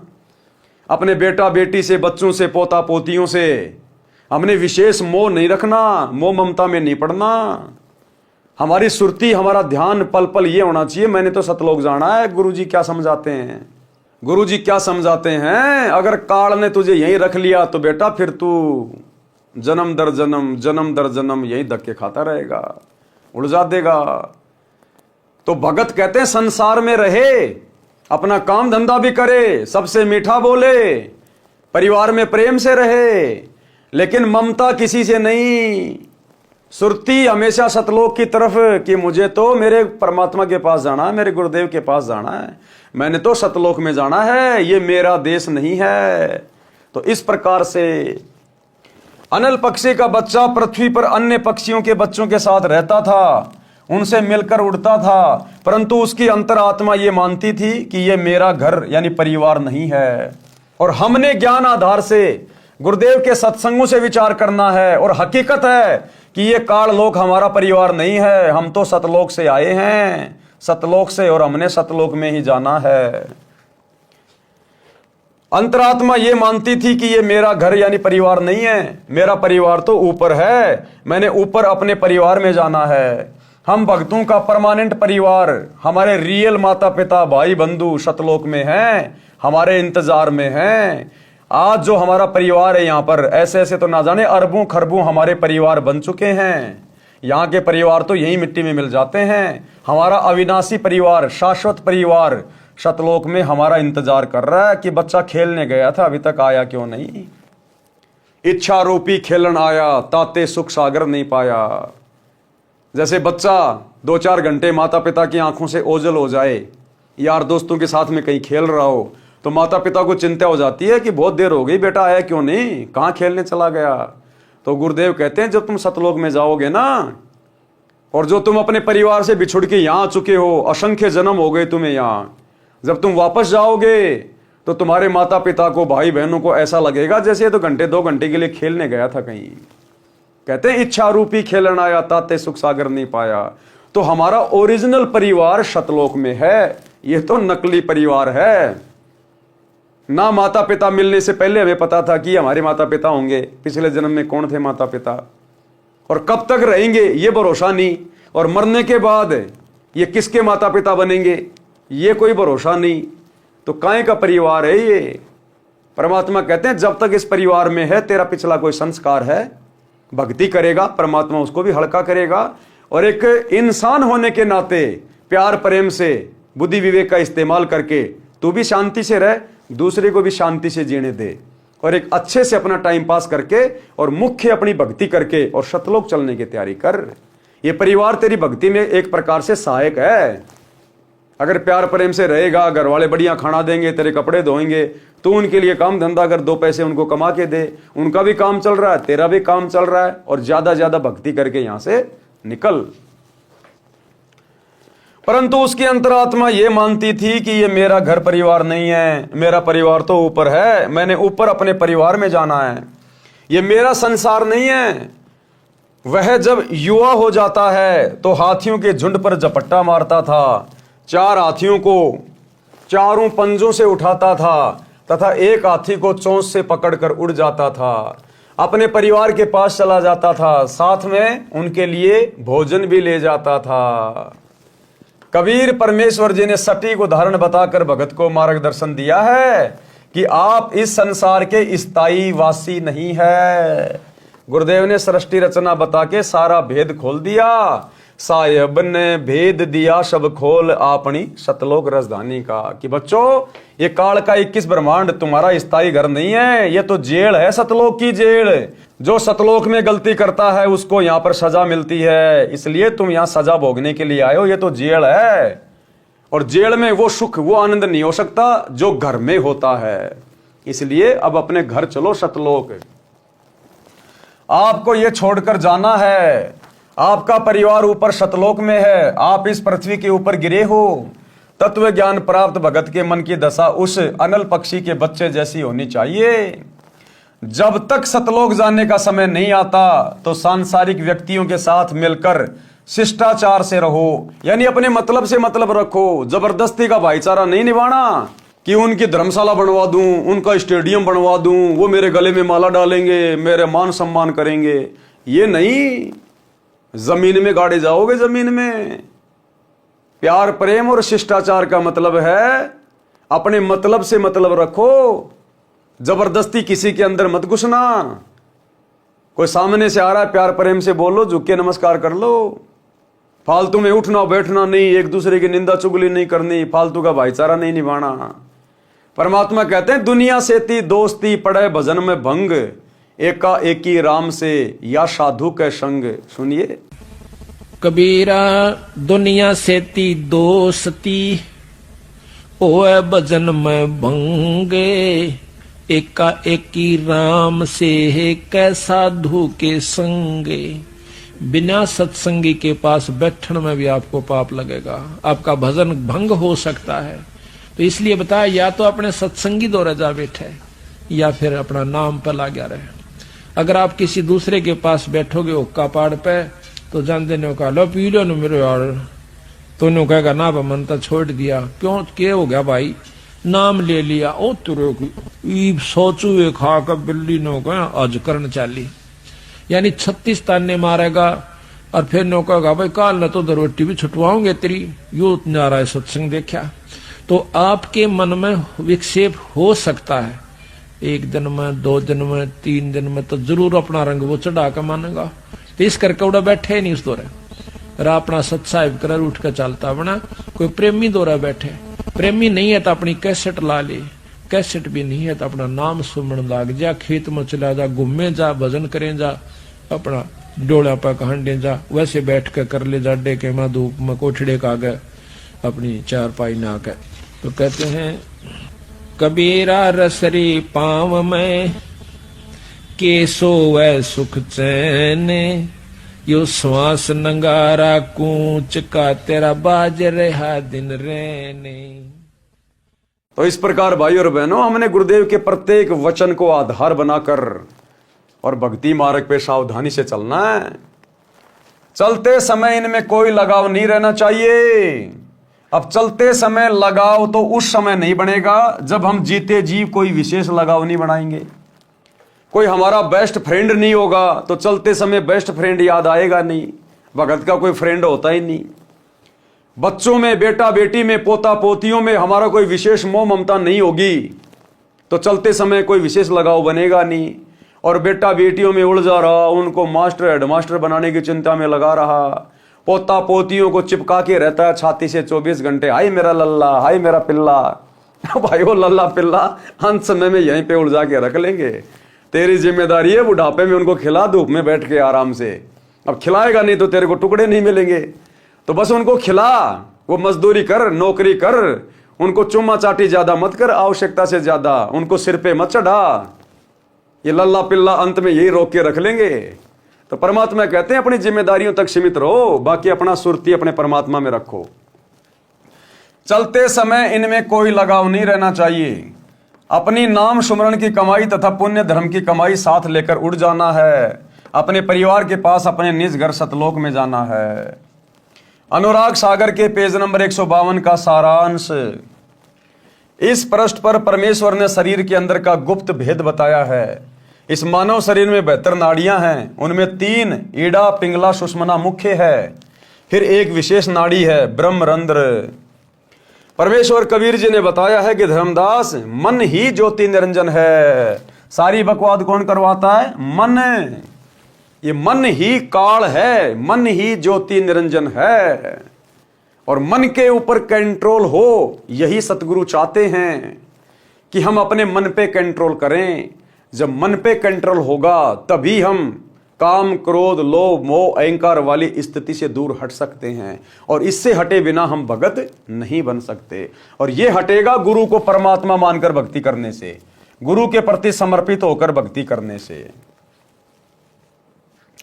परमेश्वर कबीर जी ने बताया है कि धर्मदास मन ही ज्योति निरंजन है। इसने जीव को ऐसे नचा रखा है जैसे बाजीगर बंदर को नचाता है।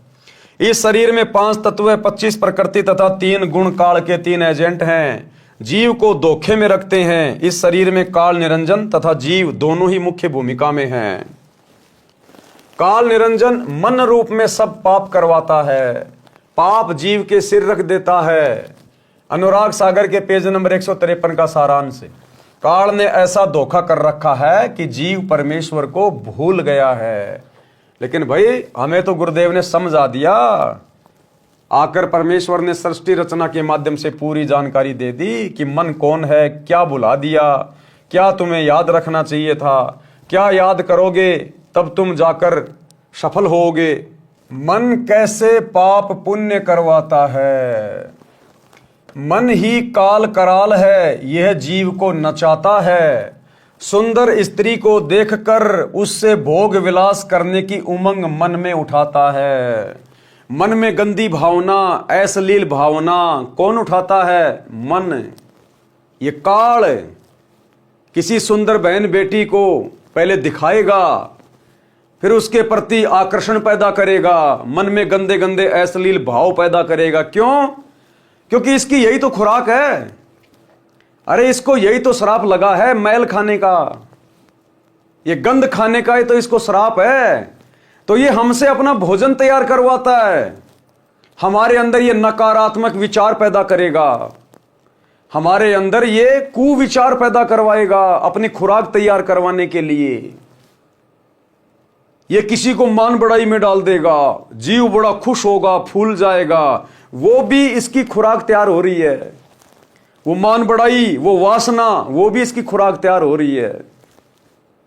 किसी बहन बेटी को देखकर मन में गंदे विचार आते हैं, उसके साथ में गलत हरकत करने की सोचता है, वो मैल जमा हो गया, वो गंदी वासना, वो इसकी खुराक है। कोई दुख में बहुत ज्यादा दुखी हो गया, वो दुख भी वासना है। इसलिए परमात्मा कहते हैं भगत ने हर समय समभाव में रहना चाहिए, लाभ में, हानि में, दुख में, सुख में। अगर आप दुख में दुखी हो गए तो भी आप काल की खुराक तैयार कर रहे हो, सुख में अगर मान बढ़ाई में आ गए तो भी आप काल की खुराक तैयार कर रहे हो। मन में गंदे विचार, नकारात्मक सोच आ गई तो भी काल की खुराक है।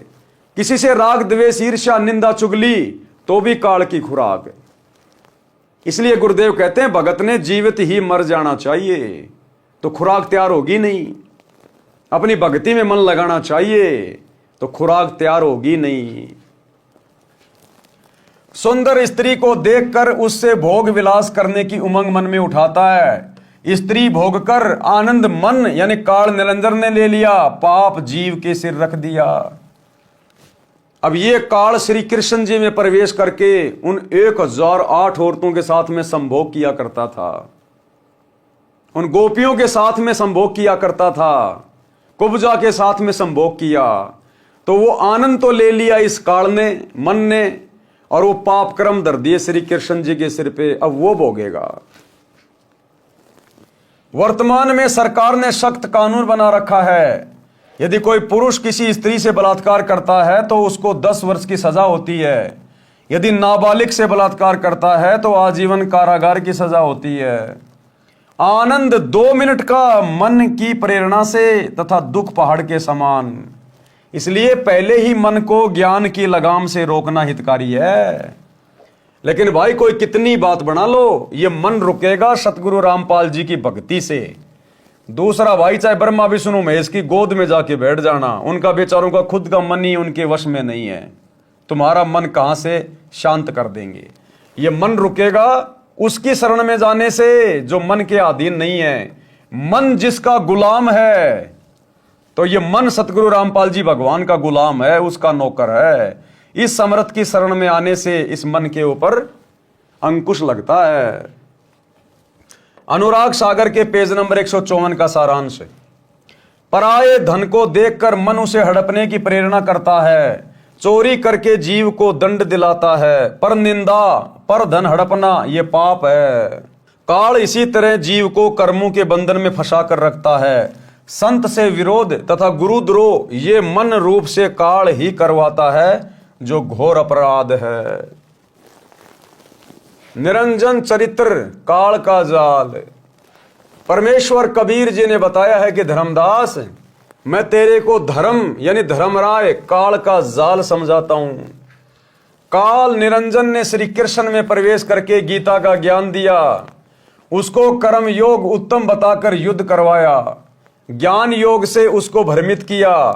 अर्जुन तो पहले ही नेक भाषा बोल रहा था, जो ज्ञान था, कह रहा था कि युद्ध करके अपने ही कुल के भतीजे, भाई, साले, ससुर, चाचे, ताऊ को मारने से अच्छा तो भीख मांगकर निर्वाह कर लेंगे। मुझे ऐसे राज्य की आवश्यकता नहीं जो पाप से प्राप्त हो। उसको डरा धमकाकर युद्ध करवाकर नरक का भागी बना दिया। ज्ञान योग का बहाना कर कर्म योग पर जोर देकर महापाप करा दिया। अनुराग सागर के पेज नंबर 155 का सारांश। धर्मदास जी ने प्रश्न किया कि हे प्रभु, आपने काल जाल समझाया, अब यह बताने की कृपया करें कि जीव को आपकी प्राप्ति के लिए क्या करना चाहिए। कि हे परमात्मा, हे गुरुदेव, आपने काल का जाल तो समझा दिया कि यह कैसे कैसे मन के माध्यम से जीव को ठगता है। अब यह भी बताओ कि परमात्मा की प्राप्ति के लिए, पूर्ण मोक्ष प्राप्ति के लिए भगत को किस प्रकार से भक्ति करनी चाहिए, भगत के क्या लक्षण होने चाहिए, क्या उसका स्वभाव होना चाहिए। सतगुरु कबीर जी वचन। तो गुरुदेव भगवान ने क्या बताया? भगत के 16 गुण अर्थात आभूषण, रियल आभूषण, रियल गहने वो हैं जो गुरुदेव अब भगत के 16 गुण बताने जा रहे हैं। हमने उन गुणों को अपने ऊपर धारण करना है। वो हमारे रियल आभूषण हैं। ये सोने चांदी के आभूषणों से हमारा काम नहीं बनेगा, उल्टी हमारी बात बिगड़ जाएगी। जो रियल आभूषण हैं हमने उनको धारण करना है। परमेश्वर कबीर जी ने कहा कि हे धर्मदास, भवसागर यानी काल लोक से निकलने के लिए भक्ति की शक्ति की आवश्यकता होती है। परमात्मा प्राप्ति के लिए जीव में 16 लक्षण अनिवार्य हैं। 16 लक्षण अनिवार्य हैं अगर मोक्ष प्राप्त करना है तो। अब ये 16 लक्षण क्या हैं, 16 आभूषण क्या हैं जो अनिवार्य बता दिए, यानी कंपलसरी हैं। इनके बिना बात बनेगी नहीं। इनको आत्मा के 16 श्रृंगार भी कहा जाता है। नंबर 1 ज्ञान, विवेक, सत्य, संतोष, प्रेम भाव, धीरज, निर्शोधा, दया, अक्षमा, शील, निष्कर्मा, त्याग, वैराग, शांति निज धर्मा, भक्ति कर निज जीव उबारे, मित्र सम सबको चित धारे। भावार्थ, परमात्मा प्राप्ति के लिए भगत में कुछ लक्षण विशेष होने चाहिए। ये 16 आभूषण अनिवार्य हैं। नंबर 1 तत्व ज्ञान। तत्व ज्ञान यानी गुरुदेव भगवान के द्वारा दिए गए ज्ञान को उनकी मर्यादा में रहकर अपने ऊपर धारण करे, उसका अनुसरण करे, गुरुदेव की प्रत्येक आज्ञा में चले, सांसारिक भाव में ना चले। विवेक, उस ज्ञान को अपने ऊपर उसी समय धारण कर पाएंगे जब हम बुद्धि विवेक का इस्तेमाल करेंगे, सोच समझ कर चलेंगे, मन की चाल को समझेंगे। मेरा हित कहां है, मेरा अहित कहां है, तो हमने विवेक को भी साथ साथ में रखना है। सत्य भाषण, परमात्मा के दिए में संतोष करें, परमात्मा के दिए में संतोष करें। पर धन और पर नारी को जहर के समान समझें। गुरुदेव कह रहे हैं पर धन और पर नारी को जहर के समान समझें। जैसा गुरुदेव ने आपको परिवार दे दिया, जैसा आपको रोजगार दे दिया, जैसा आपको शरीर दे दिया, जैसा आपको रूप दे दिया, जैसे आपको बेटा बेटी दे दिए, कहते हैं उन्हीं में संतोष करो। दूसरे की देखा देखी अपने आप को असंतुष्ट मत करना। जो तेरे भाग्य में है वही दिया तुझे परमात्मा ने, तेरे साथ कोई धोखा नहीं किया। और उसको परमेश्वर की इच्छा जाने, प्रेम भाव से भक्ति करें तथा अन्य से भी मीठी भाषा में बात करें। धैर्य रखें, सतगुरु ने जो ज्ञान दिया है उसकी सफलता के लिए हौसला रखें, फल की जल्दबाजी ना करें। पिछले से पिछले वीडियो में परमात्मा ने धैर्य और विश्वास के ऊपर कितनी बढ़िया बढ़िया बातें लिखी हैं जो आप लोगों को समझाई गई। तो परमात्मा कहते हैं भक्ति लेने के बाद में भगत को धैर्य रखना चाहिए, फल की जल्दबाजी नहीं करनी चाहिए। परमात्मा अंतर्यामी है, सब कुछ देख रहा है। जैसी भक्ति करोगे, जैसा मर्यादा निभाओगे, वैसा ही तुम्हें रिजल्ट गुरुदेव देते रहेंगे। किसी के साथ दगा यानी धोखा नहीं करें, दया भाव रखें। भगत तथा संत का आभूषण क्षमा भी होता है। अगर कोई हमें उल्टी सीधी बात बोल दे, ओछी मंदी बात बोल दे, नाराज होके 2 थप्पड़ मार दे, तो हमने उसको क्षमा कर देना चाहिए। उसके प्रति मन में कोई राग द्वेष नहीं रखना चाहिए। शत्रु को भी क्षमा कर देना चाहिए, क्योंकि भगत का कोई शत्रु है ही नहीं। और अगर भक्ति में आने के बाद भी हम किसी को अपना शत्रु समझेंगे या अपना कोई विशेष कोई मित्र समझेंगे, तो भी हम भगत नहीं है, तो भी हमारी बात नहीं बनेगी। परमात्मा कहते हैं एक शत्रु एक मित्र है, भूल पड़ी रे प्राणी, और यम की नगरी जाएगा शब्द हमारा मानी। अगर तूने यहां किसी से विशेष यारी दोस्ती रखी, अगर भगत ने यह कह दिया कि ये मेरा बेस्ट फ्रेंड है, ये मेरा परम मित्र है, वो गया काम से। अगर कोई भगत का यहां पर कोई शत्रु मिला, गया काम से। हां, यदि कोई जानबूझ के भगत को अपना शत्रु मान रहा तो लाख बार माने, उसमें भगत का कुछ नहीं बिगड़ेगा। लेकिन भगत ने किसी को शत्रु भाव से नहीं देखना। तो कहते हैं एक शत्रु एक मित्र है, भूल पड़ी रे प्राण, और यम की नगरी जाएगा शब्द हमारा मान। शत्रु को भी क्षमा कर देना चाहिए, शील स्वभाव होना चाहिए, भक्ति को निष्काम भाव से करे। यानी गुरुदेव का सुमरण कर रहे हैं, सत्संग सुन रहे हैं, तो मन में कोई इच्छा नहीं होनी चाहिए, कोई सांसारिक डिमांड नहीं होनी चाहिए कि बेटा हो जाए, पोता हो जाए, छोरा नौकरी लग जाए, बड़ा मकान मिल जाए, गुरुजी मुझे गाड़ी मिल जाए। निष्काम भाव से भक्ति करे, बिना किसी लाग लपेट के, बिना किसी इच्छा के। सतगुरु अंतर्यामी है, जिस चीज की आवश्यकता होगी तेरे भाव देख के अवश्य देगा। तो कहते हैं निष्काम भाव से जब लग भक्ति सकामना, सकामना यानी इच्छाओं के साथ यदि आप भक्ति कर रहे हो तो आपकी भक्ति वही नष्ट होती रहेगी। तो कहते हैं जब तक भक्ति सकामना तब लग निष्फल सेव, तेरी पूजा पाठ बेकार। और कहे कबीर वे क्यों मिले निष्कामी निष्देव, वो परमात्मा तो निष्काम भक्ति से मिलता है, और जो मन में कोई इच्छा करके भक्ति कर रहा है तो उसको परमात्मा नहीं मिलेगा।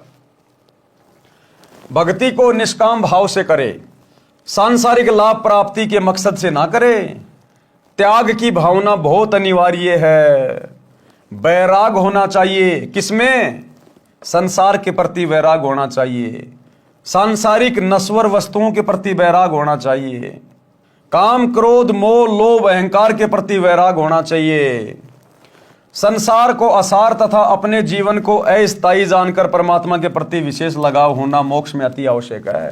संसार को असार यानी ये 21 ब्रह्मांड, यहाँ के झूठे सुख, राजपाट, धन दौलत, ऐशो आराम जो हमें दिखाई दे रहे हैं, ये केवल एक धोखा है। तो कहते हैं संसार को असार तथा अपने जीवन को अस्थायी जानकर कि भैया सदा नहीं रहेगा, अमर नहीं है। सतयुग में जिनकी लाखों लाखों साल की उम्र थी वो भी ना जाने कितनी बार मर लिए। देवताओं की कितनी लंबी उम्र है, वो भी मरते रहते हैं। तो अपने जीवन को अस्थायी समझकर कि भैया देख मरना तो है, ये शरीर मिल गया।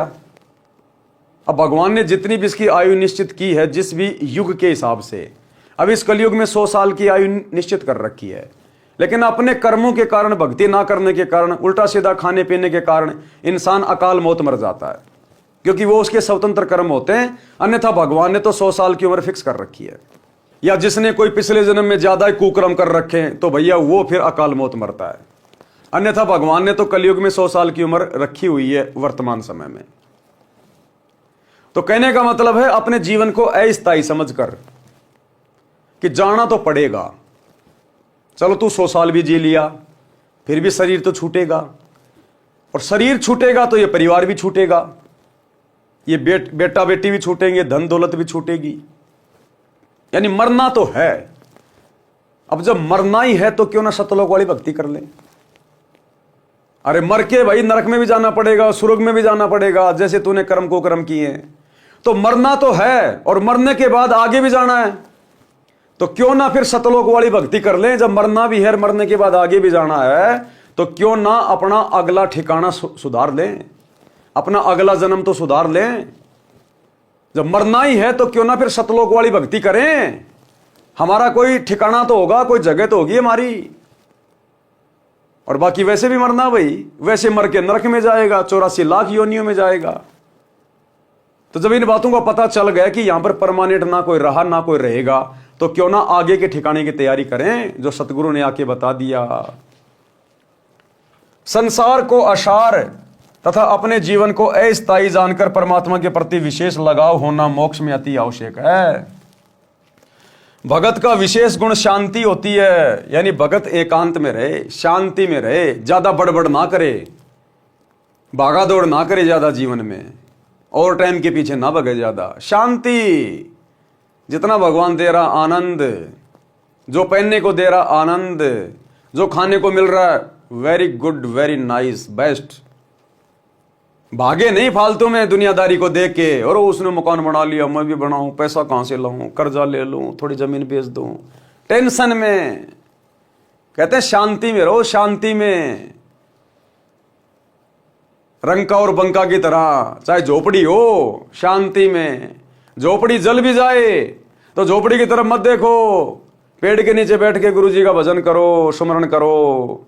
ऐसी शांति चाहिए भगत को, तब जाकर भगत उस शांत स्थान पर जाएगा। भगत का विशेष गुण शांति होती है, यह भी अनिवार्य है।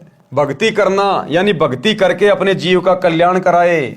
और 16 नंबर प्रत्येक व्यक्ति के साथ मित्र के समान व्यवहार करना चाहिए। मित्र के समान यानी प्यार प्रेम से बोलना चाहिए, ठंडे दिमाग से रहना चाहिए, सुख दुख में एक दूसरे का साथी बन के रहना चाहिए, लेकिन लगाव नहीं लगाना चाहिए। ये उपरोक्त गुण होने के पश्चात सतलोक जाया जाएगा। क्लियर कर दिया परमात्मा ने भाई कि जब तक ये 16 आभूषण, ये 16 भक्ति के गुण भगत अपने ऊपर धारण नहीं करेगा, अर्थात इस प्रकार से यदि अपना जीवन नहीं जिएगा तो भाई सतलोक नहीं जा पाएगा। ये सतगुरु के वचन हैं। तो भैया चाहे आज कर लो, चाहे 10 साल बाद कर लो, चाहे गुरुजी के जाने के बाद कर लो। अब गुरुजी के जाने के बाद करोगे तो भैया फिर यहीं धक्के खाते रह जाओगे।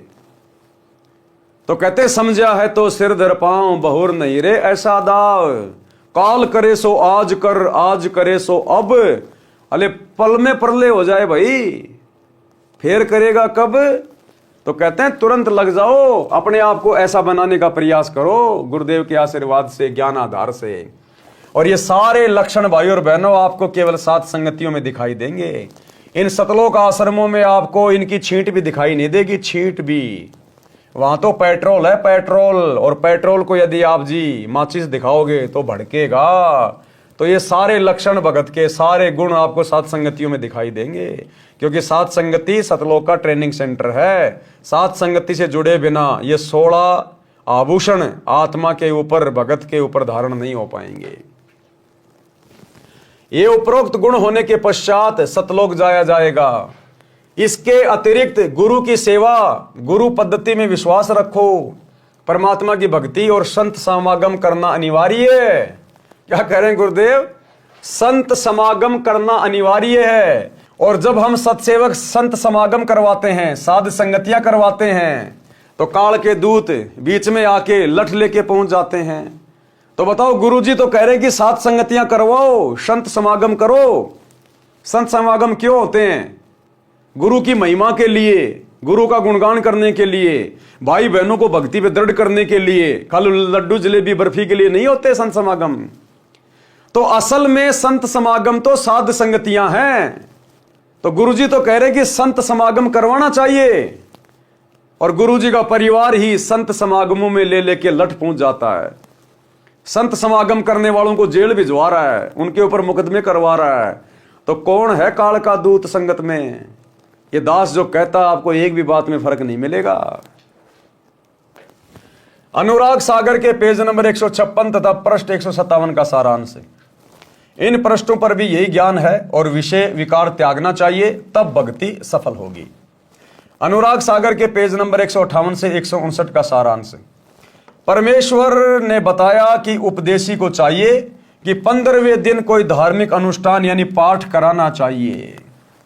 अगर आपके गुरुदेव भगवान आश्रम में हैं तो आपने कोशिश करनी चाहिए कि हर 15 दिन में आप अपने गुरुजी के दर्शन करने जाएं। आप उस आश्रम में जाइए जिस आश्रम में आपके गुरुजी साक्षात बैठे हैं। यहां गुरुजी की गैर हाजिरी की बात नहीं हो रही है। जैसे आज ये लाखों की संगत बरवाला कांड के बाद गुरुदेव की गैर हाजिरी में लुट रही है, पिट रही है, ज्योति और पाठ के नाम पे, लड्डू जलेबी बर्फी के चक्कर में पड़ के। यदि आपके गुरुजी आश्रम में हैं, उस समय की बातें हो रही हैं। और यदि आप गुरुदेव के आसपास रहते हैं तो कोशिश करो हर 15 दिन में तो एक बार आप गुरुदेव के पास जाइए, और जितना हो सके दान कीजिए, हो सके तो पाठ करवाइए। परमेश्वर ने बताया कि उपदेशी को चाहिए कि 15वें दिन कोई धार्मिक अनुष्ठान यानी पाठ कराना चाहिए। यदि 15 दिन में नहीं करा सकता है तो महीने में अवश्य कराइए। निर्धन के लिए कहा है कि यदि कोई रंक हो तो साल में 2 बार कराएं या साल में 1 बार अवश्य कराएं। गरीब से गरीब भगत को भी चाहिए कि साल में 1 बार अपने गुरुजी के हाथों में पाठ का पैसा दे, अपने नाम का धर्म कराए, समागम करवाए।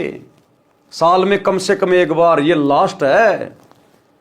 अगर साल में 5 करवाते हो, 10 करवाते हो, 12 करवाते हो, 25 करवाते हो, वो तो तुम्हारे ऊपर है। चाहे दिन में रोज कराओ, लेकिन अंतिम सीमा बताई गुरुदेव ने। चाहे कोई कितना गरीब, कितना भिखारी क्यों ना हो, अपने खर्चे वर्चे सीमित करके भले 1 टाइम की रोटी खानी पड़े, लेकिन अपने गुरुजी को साल में 1 पाठ जरूर करवाना चाहिए। अपने गुरुजी को गुरुजी की गैर हाजिरी में गुरुजी के परिवार को नहीं, किसी कोऑर्डिनेटर को नहीं, अपने गुरुजी को। और वर्तमान में हमारे गुरुदेव तो हिसार जेल में बैठे अपने मिशन के तहत, तो हम पाठ कैसे करवाएं कि हम दोषी बनेंगे परमात्मा के? नहीं, विशेष परिस्थितियों में भगत दोषी नहीं बनता। हम तो चाहते हैं पाठ करवाना, अपने गुरुजी के दर्शन करना, लेकिन मजबूरी है, हमारे गुरुदेव हिसार जेल में बैठे हैं अपने मिशन के तहत। तो ऐसे में भगत को दोष नहीं लगता। ऐसे में भगत ने क्या करना चाहिए? भगत ने संकल्प कर लेना चाहिए, साधु भूखा भाव का, धन का भूखा नाई, जो कोई धन का भूखा साधु भी नाई। अरे ये कबीर परमात्मा सतगुरु रामपाल जी भगवान, जिनके आधे बाल पे पूरी सृष्टि नहीं है, जिसने 21 ब्रह्मांड के स्वामी ज्योति निरंजन को भीख में दे रखे सारे ब्रह्मांड, वो क्या हमारे पाठ का भूखा है क्या? वो 15-20 हजार रुपए का भूखा है क्या? वो तो केवल हमारे हाथ से थोड़ा बहुत धन लेके शुभ कार्यों में लगा के हमारे को धनवान बनाता है। आने वाले समय में कोई संकट आना हो, परमात्मा उसको टालता है, उसमें तो हमारा ही फायदा है, हमारा हित है, और वो पैसा भी हम उनकी प्रेरणा से ही लगाते हैं। तो कहते हैं यदि आपके गुरुदेव आश्रम में नहीं है, ऐसी स्थिति में भगत को दोष नहीं लगता। साधु भूखा भाव का, धन का भूखा नाई, जो कोई धन का भूखा साधु भी नाई। तो ऐसी स्थिति में आप जी ने संकल्प कर लेना चाहिए, अपने घर पर दरबार साहिब के सामने गुरुदेव भगवान को दंडोत करके संकल्प करना चाहिए कि हे गुरुदेव भगवान, आपका दास आपके चरणों में पाठ प्रकाश का संकल्प करता है। हे गुरुदेव, आप दास के पाठ प्रकाश को स्वीकार करने की कृपा करें। हे गुरुदेव, जब आप आश्रम में आएंगे उस समय दास आपके कर कमल में पाठ प्रकाश का पैसा देगा। तो परमात्मा प्रसन्न होता है, साधु भूखा भाव का, धन का भूखा नहीं। तो हम भगतों ने साल में कम से कम एक बार अपने गुरुदेव के प्रकट दिवस के ऊपर, सतगुरु प्रकट दिवस के दिन 8 सितंबर के दिन सहपरिवार, यदि परिवार में 5 उपदेशी हैं, सभी ने अलग अलग गुरुदेव के दरबार में जाकर दंडोत करके पाठ प्रकाश का संकल्प करना चाहिए। यदि आप बीच में करना चाहते हैं तो आपकी मर्जी है, चाहे कितनी बार पाठ प्रकाश का संकल्प करो। पैसे का इंतजाम भी परमात्मा ही करवाएगा। हमने केवल नीयत अच्छी रखनी है, केवल नीयत साफ रखनी है हमने। तो गुरुदेव की गैर हाजिरी में हमने कहीं किसी फर्जी आश्रम में जाके, या गुरुदेव के बेटा बेटी को, उनके किसी रिश्तेदार को जो गुरु के द्वारा अधिकारी नहीं है, हाँ यदि गुरुजी ने किसी को अधिकारी घोषित कर रखा है और गुरुदेव ने अपने मुख कमल से सत्संग में या लिखित में दे रखा है, अपनी किसी पुस्तक में या अपने सत्संग में, कि मेरा बेटा अधिकारी है, मेरी बेटी अधिकारी है, तो हम फिर वहां जाकर और उनको पाठ प्रकाश दे सकते हैं। हम जो भी गुरुदेव ने कहा, जो आदेश दिया, वैसा ही हम कर सकते हैं। लेकिन 2014 बरवाला कांड के बाद से लेकर वर्तमान 2025 तक गुरुदेव भगवान ने किसी को भी अधिकारी नहीं बनाया है, ना पाठ करने के लिए, ना ज्योति पाठ का और दान का पैसा लेने के लिए। वर्तमान में गुरुदेव का कलयुगी परिवार काल प्रेरणा से मनमुखी ठेकेदार बना हुआ है और संगत इनके ऊपर अंधविश्वास करके अपने कर्म फोड़ रही है। तो क्या कह रहे हैं गुरुदेव? निर्धन के लिए कहा है कि यदि कोई रंक हो तो वर्ष में 2 बार कराए या वर्ष में 1 बार अवश्य कराए। यदि वर्ष में नहीं कराएगा तो वह भगत साकट यानी भक्तिहीन कहलाएगा। 1 वर्ष में भी पाठ करवाए तो उससे जीव को मोक्ष में धोखा नहीं। भाई और बहनों, मन में बिल्कुल भी शंका पैदा नहीं करनी है कि भैया संकल्प से कैसे बात बनेगी, हमने तो पाठ करवाया नहीं, इतने साल हो गए, साल में 1 बार जरूर करवाना चाहिए। अगर जरा भी कच्चापन मन में आ गया ना, उसी समय नीचे गिर जाओगे, फिर चाहे तुम कितने पाठ करवाते रहो। यहां तो साल की बात हो रही है। करोथा कांड के समय गुरुजी 21 महीने रोहतक की जेल में थे और उस समय ना कोई आश्रम था, ना कोई नामदान सेंटर था, ना कहीं कोई पाठ होता था, ना कहीं कोई ज्योति होती थी। जेल से आने के बाद गुरुदेव ने बताया कि किसी का नामखंड नहीं है, क्योंकि तुम तो चाहते थे कि हम गुरुजी से मिले, हम गुरुजी को पाठ करवाएं, लेकिन मजबूरी थी। तो ऐसी मजबूरी वाली स्थिति में नामखंड नहीं होता, चाहे 20 साल क्यों ना लग जाए। गुरुदेव के मुख कमल से सुन लीजिएगा। जब गुरुदेव रोहतक की जेल से आए 21 महीने बाद, तो भक्तों ने शंका जाहिर की। जब गुरुजी ने सत्संग सुनाया कि साल में 1 बार पाठ जरूर करवाना चाहिए, अपने गुरु के दर्शन जरूर करने चाहिए, तो भक्तों के मन में शंका हो गई कि गुरुजी आप तो 21 महीने रोहतक की जेल में थे, हम तो आपके दर्शन ही नहीं कर पाए, हम तो पाठ ही नहीं कर पाए, फिर हमारा तो नाम खंड हो गया होगा। तो गुरुदेव ने कहा कि बेटे ऐसी स्थिति में नहीं होता। ऐसी स्थिति में, मजबूरी वाली स्थिति में, चाहे 20 साल आप अपने गुरु से दूर रहो, ऐसी स्थिति में नामखंड नहीं होता, कोई दोष नहीं होता। सुनिए छोटा सा सत्संग। तो 1 साल में कोष अवश्य पहुंचना चाहिए। अब यहां भक्तों के शंका आती है कि गुरुजी अब 1.25 वर्ष तक अज्ञात रहे, दर्शन नहीं हो सके, तो क्या हमारे ऊपर, क्या हमारा जो नाम तो फिर खंड नहीं हो गया है? ऐसा कुछ नहीं है। ये लीला परमात्मा की है। जैसे कोई एक्सीडेंट हो जाता है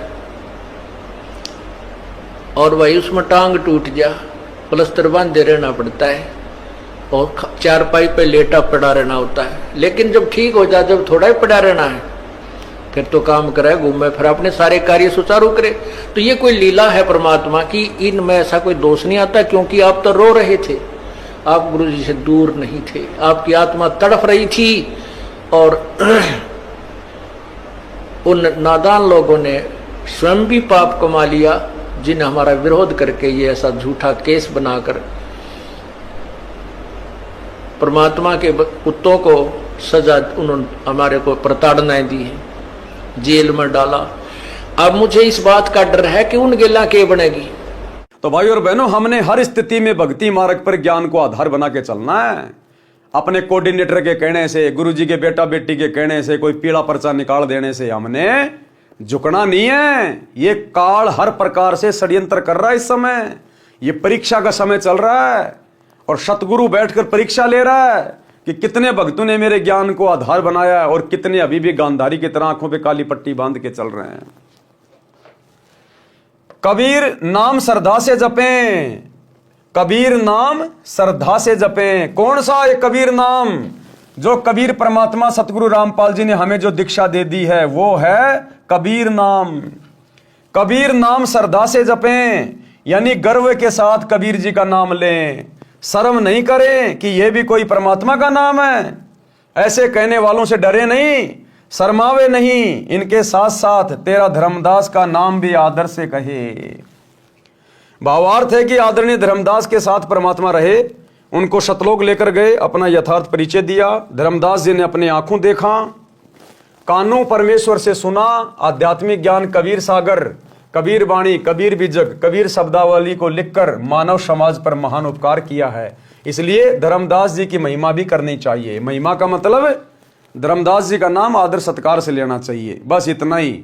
हम पिछली पीढ़ी वालों ने और किसी की महिमा नहीं करनी फालतू की, क्योंकि परमात्मा तो सबको आदर देंगे, सबको सम्मान देंगे। ये परमात्मा है भाई, इनकी बात अलग है, इनके ऊपर कोई नियम लागू नहीं है। लेकिन हम भगत है, हमारे ऊपर नियम लागू है। हम महिमा केवल अपने गुरु की कर सकते हैं, किसी और की नहीं। बाकी धर्मदास की कथा है, मीराबाई की कथा है, वो कथा पढ़ना एक अलग बात है, लेकिन वैसे हमने महिमा केवल अपने गुरु की करनी है। भगत को चाहिए कि भक्ति साधना तथा मर्यादा का पालन अंतिम श्वास तक करे। क्या? भक्ति साधना, यानी जो नाम, जो तीनों समय की आरती जो गुरुदेव ने दे दी, वो अंतिम श्वास तक करनी है, किसी के दबाव में आके छोड़नी नहीं है। और मर्यादा का पालन, ये सबसे इंपॉर्टेंट है। मर्यादा बिना भक्ति किसी काम की नहीं, चाहे लाख माला फेर ले। और मर्यादा का पालन अंतिम श्वास तक करें। और ये काल मर्यादा में नहीं रहने देगा, ये मर्यादा ही तोड़वाता है। इसका यही काम है काल का, और कोई काम नहीं है।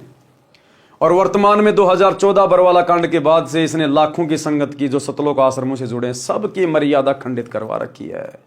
केवल सत्सेवकों के ऊपर गुरु आशीर्वाद से इस मन का दाव नहीं चला, इस काल का दाव नहीं लगा। बाकी सबकी मर्यादा खंडित है, सबके टायर फूटे हुए हैं।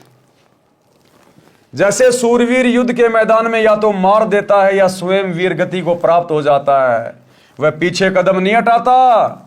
संत तथा भगत का रण क्षेत्र भक्ति मंत्र जाप तथा मर्यादा है।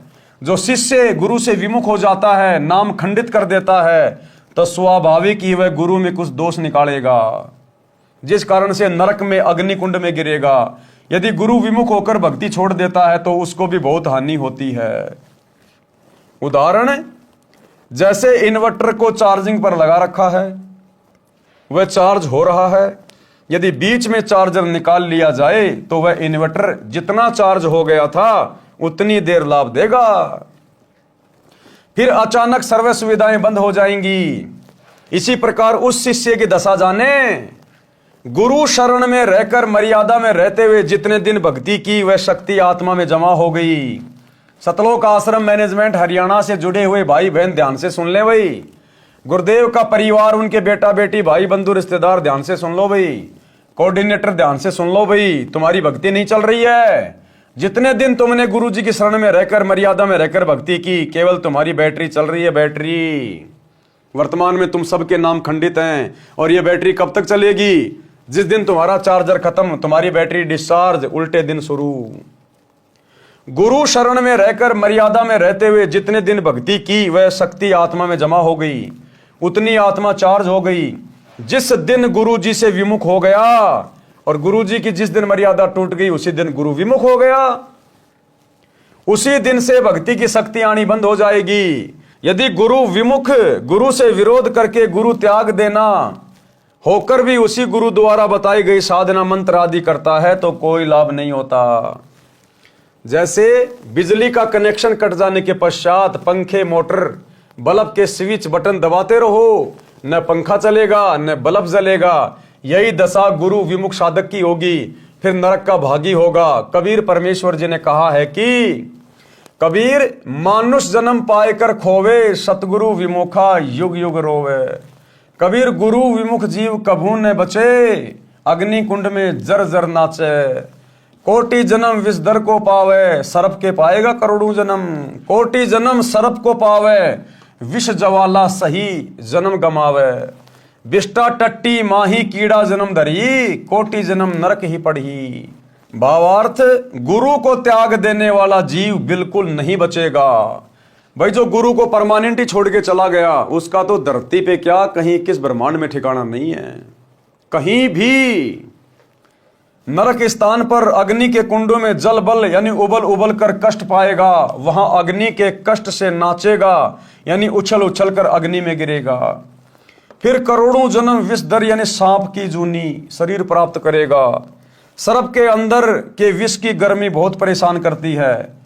गर्मी के मौसम में सर्प उस विष की उष्णता से बचने के लिए, शीतलता प्राप्त करने के लिए चंदन के पेड़ के ऊपर लिपटे रहते हैं। फिर वही गुरु विमुख यानी गुरुद्रोही बिष्टा टट्टी गुहा में कीड़े का जन्म प्राप्त करता है। इस प्रकार गुरु से दूर गया प्राणी महाकष्ट उठाता है। तो भाई कभी शौपन में भी मत सोचना अपने गुरु जी से दूर होने की, अपने परमात्मा सतगुरु रामपाल जी से विमुख होने की कभी शौपन में भी मत सोचना, मर्यादा तोड़ने की। इस प्रकार गुरु से दूर गया प्राणी महाकष्ट उठाता है। आज भाई अपने परिवार का कष्ट उठा लो, अपने माता पिता की गालियां खा लो, 2-4 डुक्का मुक्की खा लो, लोगों की बातें सुन लो, इसमें भी हमारा फायदा है। अगर दबाव में आकर, लोक लाज में आकर, मर्यादा तोड़कर गुरु से दूर हट गए तो भाई लैट्रीन में कीड़े बनेंगे। फिर वो कष्ट बहुत भयंकर होगा, करोड़ों जन्म सांप के पाएंगे। वो कष्ट फिर सहा नहीं जाएगा। आज तो सहन कर लेंगे 2-4 थप्पड़ मुक्के, लेकिन फिर अगर आज गुरु जी से विमुख हो गए तो आगे के जन्म क्या होंगे, 84 लाख योनियां, वो सहन नहीं हो पाएगा फिर। इस प्रकार गुरु से दूर गया प्राणी महाकष्ट उठाता है। यदि गुरु नकली है तो उसको त्याग कर पूर्ण गुरु की शरण में चले जाने से कोई पाप नहीं लगता। कबीर गुरु दयाल तो पुरुष दयाल, क्योंकि गुरु खुद ही पुरुष होता है, इसलिए गुरु दयाल तो पुरुष दयाल, यानी गुरु राजी तो परमात्मा राजी। क्यों? क्योंकि गुरु स्वयं ही परमात्मा होता है। कबीर गुरु दयाल तो पुरुष दयाल, जे ही गुरु व्रत छुए नहीं काल। ऐसे भगत को काल छू भी नहीं सकता। भावार्थ, हे धर्मदास, यदि गुरु शिष्य के प्रति दयाल है, यानी गुरु के दिल में शिष्य की अच्छी छवि है, मर्यादा में रहता है, तो परमात्मा भी उस भगत के ऊपर प्रसन्न है। अन्यथा उपरोक्त कष्ट शिष्य को भोगने पड़ेंगे। पृष्ठ 160 का सारांश। इस पृष्ठ पर कुछ गुरु महिमा है तथा कोयल की चाणक्य नीति का ज्ञान है। काल का जीव सतगुरु ज्ञान नहीं मानता। अब काल का जीव सतगुरु का ज्ञान कैसे नहीं मानता, लगेगा भक्ति कर रहा है और सारी मर्यादा तोड़ के रहता है, गुरु के आगे भक्ति का दिखावा करेगा, पीछे से सारे काम वो ही करेगा। तो काल का जीव किस प्रकार से गुरु की भक्ति पे नहीं लगता, गुरु की बात नहीं मानता, इस विषय पर हम कल रात्रि 8 बजे आगे के वीडियो में समझेंगे। तब तक गुरुदेव भगवान हम सबको आज्ञा दे, इजाजत दे, आशीर्वाद दे। बंदी छोड़ सतगुरु रामपाल जी भगवान की जय हो।